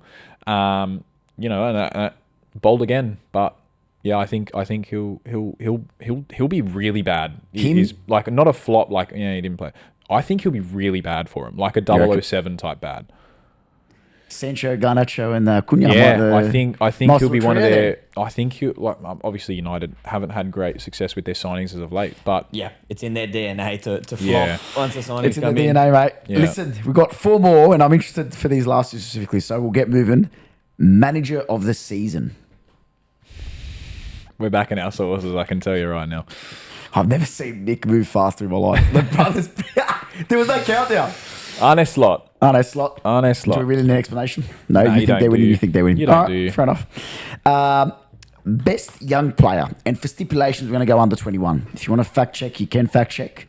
But best young player under 21 years All right. of age. Mine's well under 21. MLS. I'd really like. I like the kid. I really like the kid. I'm not going to lie to you. I want to hear come in yours, there- Tom. You want mine? I want to hear yours. Mine's his. Who's yours? Miles Lewis Kelly. Miles Lewis Skelly. Ethan Nwanieri. Okay. Okay. Mine or his? Nick. I like Lewis Skelly. It's a good shout. I rate it. But Nwanieri has Yeah, he's this freaky. He's good. ability, He is very good. right, that not a lot of young players have, where he can come in. And that goal he scored against City last year, where he just bends one in, right, Different level. in bottom, I think it was bottom corner. He has this whip on his left foot that's unbelievable. It's Can like nothing I've I ever can seen I only before. make a reason why I think Lewis Skelly will course. pimp it over Ethan? Of course, He'll get more game time than Ranieri. That's my That's my question. only That's my thing. theory. he could almost What's the game time going to He look could like? almost triple the game time. Lewis Skelly could I agree. almost triple the game time. My thoughts with Nwanieri this year, right, is Arsenal need to rotate more, and they're going to rotate They more. have to, they're in It every has to comp. happen. Again, Ranieri is one of these 10s that can play as a 10. He can play as a right winger. He can play as a left winger if need be. In the preseason games, he's actually been starting over Odegaard. Yeah, Now, yes. don't expect that to be the case. Oh, of course, I think that was of just course. getting minutes in the legs, etc. But Odegaard needs He needs a someone rest that gives sometimes. him a rest because Yeah. he gets overworked otherwise. Carabao Cup, you start Ethan. Mate, Oh, without a shadow of a doubt. Ethan's going to start Premier League games. He's going to start Champions League games. He's going to come off the bench. He's going to be an impact player.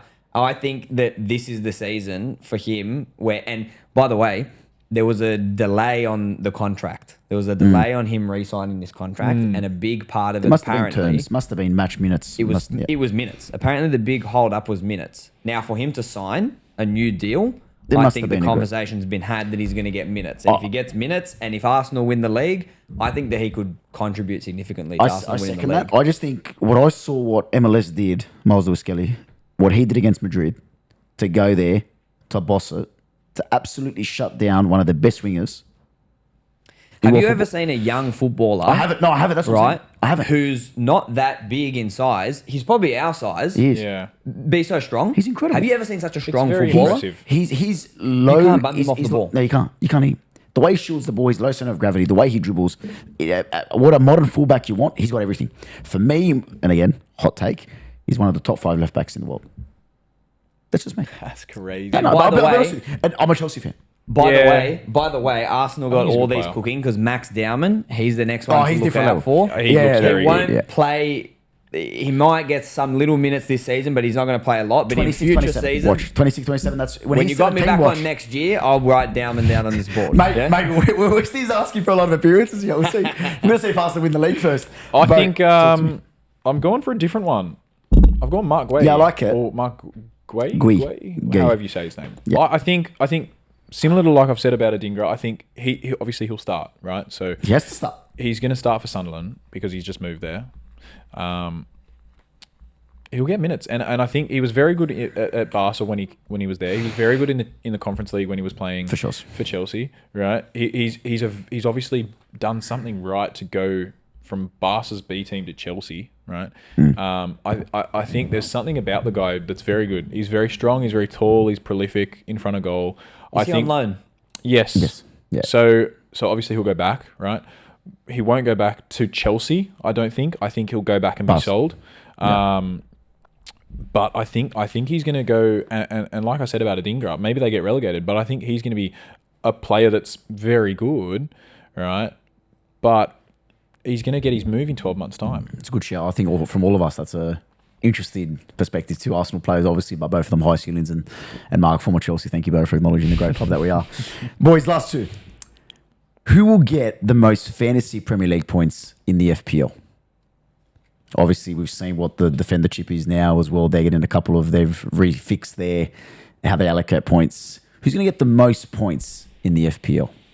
That's a hard one. It's a hard one. It's a hard one because It's a one that we've just thought of. But I think it's really important, especially for the UBF League. We're going to announce that next week. Big Yeah. announcement. Boys, you'll be in there, obviously. of course, Um, did all right last year. Did all right. Did all right last year. Didn't win any of the I think prizes. I got though, top 10. unfortunately. Top 10. You smashed me, but I'm nowhere near that. I don't know. I might be wrong there. No, you Wasn't were as good as top- Christian. You were top 10. You were Wasn't top as 10. good as Christian. He was crazy. He was different. But who makes? Who gets the goals? Who gets the saves? Who gets? I'll go out and say Salah. Okay. Palmer 2 years in a row above 220. Salah got obviously the most points in FPL history this year for a season. Yeah. So I think with the squad that we've got, he'll be able to produce a lot of points, Is that going goals to and take away assists. points though? I From him? think That's my thing. yeah, of course. I think having a lot of quality will then share the points around. My one that I'm considering with him is Haaland, obviously, because we said that Haaland's going to go out and score a lot of goals. Yep. I think that defensive chip will help out a lot for Salah because obviously he helps out He tracks back and he massively. and he sometimes gets caught at right back for 30 minutes and he just does the job. Yeah.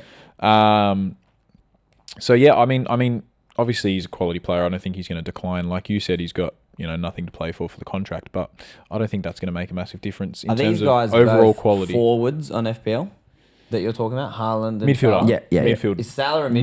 Midfield's Salah, Haaland's a Yeah. forward. Is Wirtz a midfielder? Yes. Yes. I think he's going to get the Yeah. most points then. If he's a midfielder, He like, gets more points I'd for be, assists, doesn't he? No, assists are 3, goals are 5 for a midfielder. For midfielder. They'd be If He'll sneak up there, man. I He'll would be really looking out for some of these midfield He's in my signings that he's in my teams have FPL made. team. Oh, he's in mine, 100%. yeah. Because He's in mine. there are going to be some of these midfielders Yeah. Don't copy that. just score an absolute ton of points. Like, Yeah. obviously, everyone needs Haaland in their team Yeah. because he scores so many Haaland- goals. I don't even know if I'll put him in my FPL team, to be honest. I mean, because it I don't know if depends he how will. many of these midfielders you can get Yeah. because the midfielders just rack up points They that do. you Oh, don't 100%. really What's your formation? think about. I'll go 3-5-2. You need to stack the midfield. Oh, that's why I'll you do need to stack 5. the I'll do midfield. But with 5. the defender chip, it might change things. I think I've gone 3-4-3. I think I've given Ooh, yeah. a low budget midfielder, and I think I've given a couple of low budget defenders, and I've gone out. I've gone out. absolutely love a 3 at the back. Yeah, that's Yeah. my, yeah. Think about I think it's common. this FPL 3 at the back. Kirkes and Frimpong on the outside with the goals and the assists, and then Gabriel, Big Gabby in the middle Big for Gabby. Arsenal. This guy's going to score 15 Defenses. goals his own. So as the defender, what Nick's is saying is in the UBF Fantasy League, Nick's coming top 5. top 5. My apologies. Top I'm, 3. gone out and I'm winning it. gunning for first. And listen, last one before we go, boys. Who's going to win the best player in the league? Simple. Who will be the best player this league this year in the Premier League? 20 seconds. I think we both just answered it almost, but Is it a player that has to win the league? So is it an Arsenal player, Beau? We don't know. Oh, sorry, yours. Liverpool, my apologies. 5 second, boys. We're going to have to prep you. Death stare there. I'm going with Florian Wirtz. You reckon he's going to get the big award? And Saka. Okay. I think again it'll go to someone who's more of a provider than a goal scorer, and I think it has in the last few years. Like with De Bruyne, never been a goal scorer, always been a provider. Yeah. Salah obviously got goal scorer last year, but was also provider last year. I think providing is in the eyes of the public a bigger thing for votes like that. I think so. Scoring or providing, always. 100%. But I think when you've got a big name player like him, obviously he's very loved. Yep. And I don't think he's very much hated by any club. Not really. I think that will obviously help with votes. Obviously, he's got to have a productive season first, but man, I just think he'll do it. Like, hand on heart, right? Hand on the crest. Florian Wirtz will be the best player in the Premier League. I'll say that to the camera, right? And again, that's a hot take, but he's just quality, and it's something that the Premier League hasn't had, right? And it's something that Liverpool can use very, very smartly. Whether he even plays off the left, right? Whether he plays off the left and you've got Szoboszlai in the 10, he's still going to be there providing something. I think he'll start in the 10. Yes, but for me. I think they'd be silly not to start him in the 10. But I think he can play across the front three. So obviously with the amount of games that we've got in Europe, I think Szoboszlai can play European games. Yep. And give Wirtz the Prem games, because I think for Liverpool that's going to be where he's best and he's most productive, and he'll go and do it. Nick, if Arsenal wins, Saka wins. It's simple. Easy. Okay. If Arsenal wins, Saka wins. I mean, the player of the season always goes to someone, or a lot of the time goes to someone from the winning team. Of course. In this case, I think it's going to be a 3-horse race between Arsenal, City, Liverpool, and the player of the season vote will also probably be a 3-horse race. Yeah, of course. Whoever wins it will get it. Like previous seasons when it was Odegaard and Foden were head-to-head with each other, and then Foden goes and wins it for them, unfortunately, and he's player of the season, right? I think this season for Saka, with Arsenal winning the league, Saka finishing as top assister, chipping in with as many goals as he always does, I think that Saka, in Arsenal eyes, becomes equal on Henry levels at the end of this season. Wow, that is a crazy statement. I want you to look in the camera and say that. In the eyes of the fans. So in the eyes of the fans? In the eyes of the Arsenal fans, Saka will be on the exact same level in the eyes of the fans as Thierry Henry. The exact same level is a crazy take. I love a hot take. I love a hot take, but that one for me is just a bit of a stretch. He's not wrong in some cases. If it's not this season, it'll be the next season. The boy is deadly as all hell. And he's got about at least 2 understudies that are even more deadly. And they're not even in there. On the same level as Henry. On the same level as Henry is crazy because he's one of our own. Right? Yeah, of course. He's one of our own. Yeah. So it someone helps. coming in and flying the flag, Arsenal on their back, right? He's just Arsenal boy through and through. He's already. I think he's already second in the eyes of the fans. Bergkamp. The fans, Vieira, but he's one of their own. He's been there since he's been 5 years old. He's like a fan that's been plucked out of the stadium. I agree on that. And I think homegrowns are going to help. I think homegrowns are obviously huge, and I think he needs this title, right? This title. You need he'll trophies. Be immortalized. Can I say something? If he wins a Champions League, he'll be better than Henry. I think if he wins the double this year, I think he'll go up Beau, give it a first then. No. Give him the double, yeah. But I'm saying if they go and do it, right? We're all talking hypotheticals here. If he goes and does it, I don't think he goes above him. I think he goes with him, because they don't. Henry's done more in terms of Europe and in the Prem. He's obviously invincible, right? So don't get me wrong, they're different types of players. Of course, they're different types of players. They're never going to have a season that's similar in terms of the stats, because Henry was a lot more of a goal scorer. Correct. He was a lot more of a striker. He come off the left a bit. They're different types of players, but in terms of influence, right? Arsenal winning a league, they need. It's going to be huge for you guys. It's going to be massive for you guys. He's another one of these players where there's not really another player that's like him in the world. I agree. It's a bold take. I like it. I do like the bold takes, and I've said this the whole time. I love a bold take, right? So Brighton in fifth would be. No, it was Nottingham Forest in fifth. Sorry. Yeah. But I thought you were going to maybe go Lewis Dunk. Premier I League can't player lie. of the season. I'll say my hot take that I had when I first wrote the Say it, and then we might have to switch the camera off. hang Oh, on. God. When we did when I did my Premier League table when you first asked us about it, I had him in 8th, Sunderland. Yeah, okay. Yeah, all good, mate. Right? No worries. And, No worries. Thanks, and, mate. and I'll give We a bit of should've- we I'll should've give an turned the cameras off for explanation. that one. I'll give an Mate, we should've explanation. You should have put your brother on. Right. You should have put Jamie on. Yeah. Jamie would love Hey, it. I'll give an explanation as to why. Right? It's a younger squad, and again, it's very similar to Brighton. I'm an attacking coach, so every way that I look at it is Yeah, but you're not coaching them. correct, Fuck, right? you think he is, to be honest. Correct, right? But I think when I look at a team first, I look at a front three because a front three has to give goals, and you don't win games without scoring. Of course. So when I look at a front three and I look at Mark Guehi, Adingra, right, and Tommy Watson, maybe. Tommy, no, not Maybe. Tommy, it'll be Enzo Lafite, right? Yep. Off the midfielder off the right, it'll be one of the two. Tommy Watson's gone. He's at Brighton. Yeah. Oh, sorry. He's Yeah, got- right, sorry, my apologies. Let me just refresh myself because I Go. did have a reason, right, and I'll stick to it. I don't think refreshing is going to help. I don't think. No, it's not. I don't It's think not there's me a single refreshing, reason right? that could make sense. It's not me. Sunderland in It's eighth. not me. It's not me looking for a reason. But again, I prefer a young Yep. attacking team. I prefer a lot of different things. So when I look at like an Everton, obviously Everton are going to be down because the defense is great, attack not so much. But for me, Sunderland could have just gone and done something that no one does before, right? Every year we look at it and we go, bottom three are going to get relegated. I think last year we were going to say Southampton could have done something about it, but they never got the signings God, across. Ipswich could have done something about it because they had that young attacking team. Maybe that's going to be the same fate as Sunderland. But if these teams can get it together, and I think having Xhaka in the 6, I think they need to get defence, right? I think Sunderland need defence if they were going to push a lot further up. But yeah, man, I'm a guy who likes hot takes and bold statements. So I'll take this one. Sunderland in 8th was one that I never stuck with. I did change it, but Thank you for that. But when I was going through, I was like, you know what? Maybe that's just going to be the team that goes and does it. Maybe they are. Maybe I'm wrong with what we've got here, but We'll find out. I guess we'll find out. Boys, that's what the Premier League's for. it is. Best league in the world. Cheers to that. It's an absolute pleasure from us here, boys. I thought straight away, myself and Jules, we realised that our good friend Mr. Abdul Salam and Nick, and I'll tell him that you suggested Arsenal to come first. I thought straight away, we need two boys here. We need two boys that can have a chat. We need two different fans. And I went straight away, what two better people than Beau and Nick? Boys, it's an absolute pleasure from us. Thank you so much for coming on. Likewise, mate. Seriously. Thank you Enjoy very much. yourself. Have a good time. Thank Of you for having course, us, mate. man. Nick, and always cheers been to your a team pleasure. winning the league, apparently. I'll be taking a photo of this table and framing it at home. Beau, Not happy. Not Not happy? happy at all. but boys, But I can respect it. you have to respect that. As a at the end football of the fan, I can respect it. day. Mate, 3 collective minds came together and this was it. Yeah. Boys, from us, thank you so much. This has been UBF episode Premier League Predictions.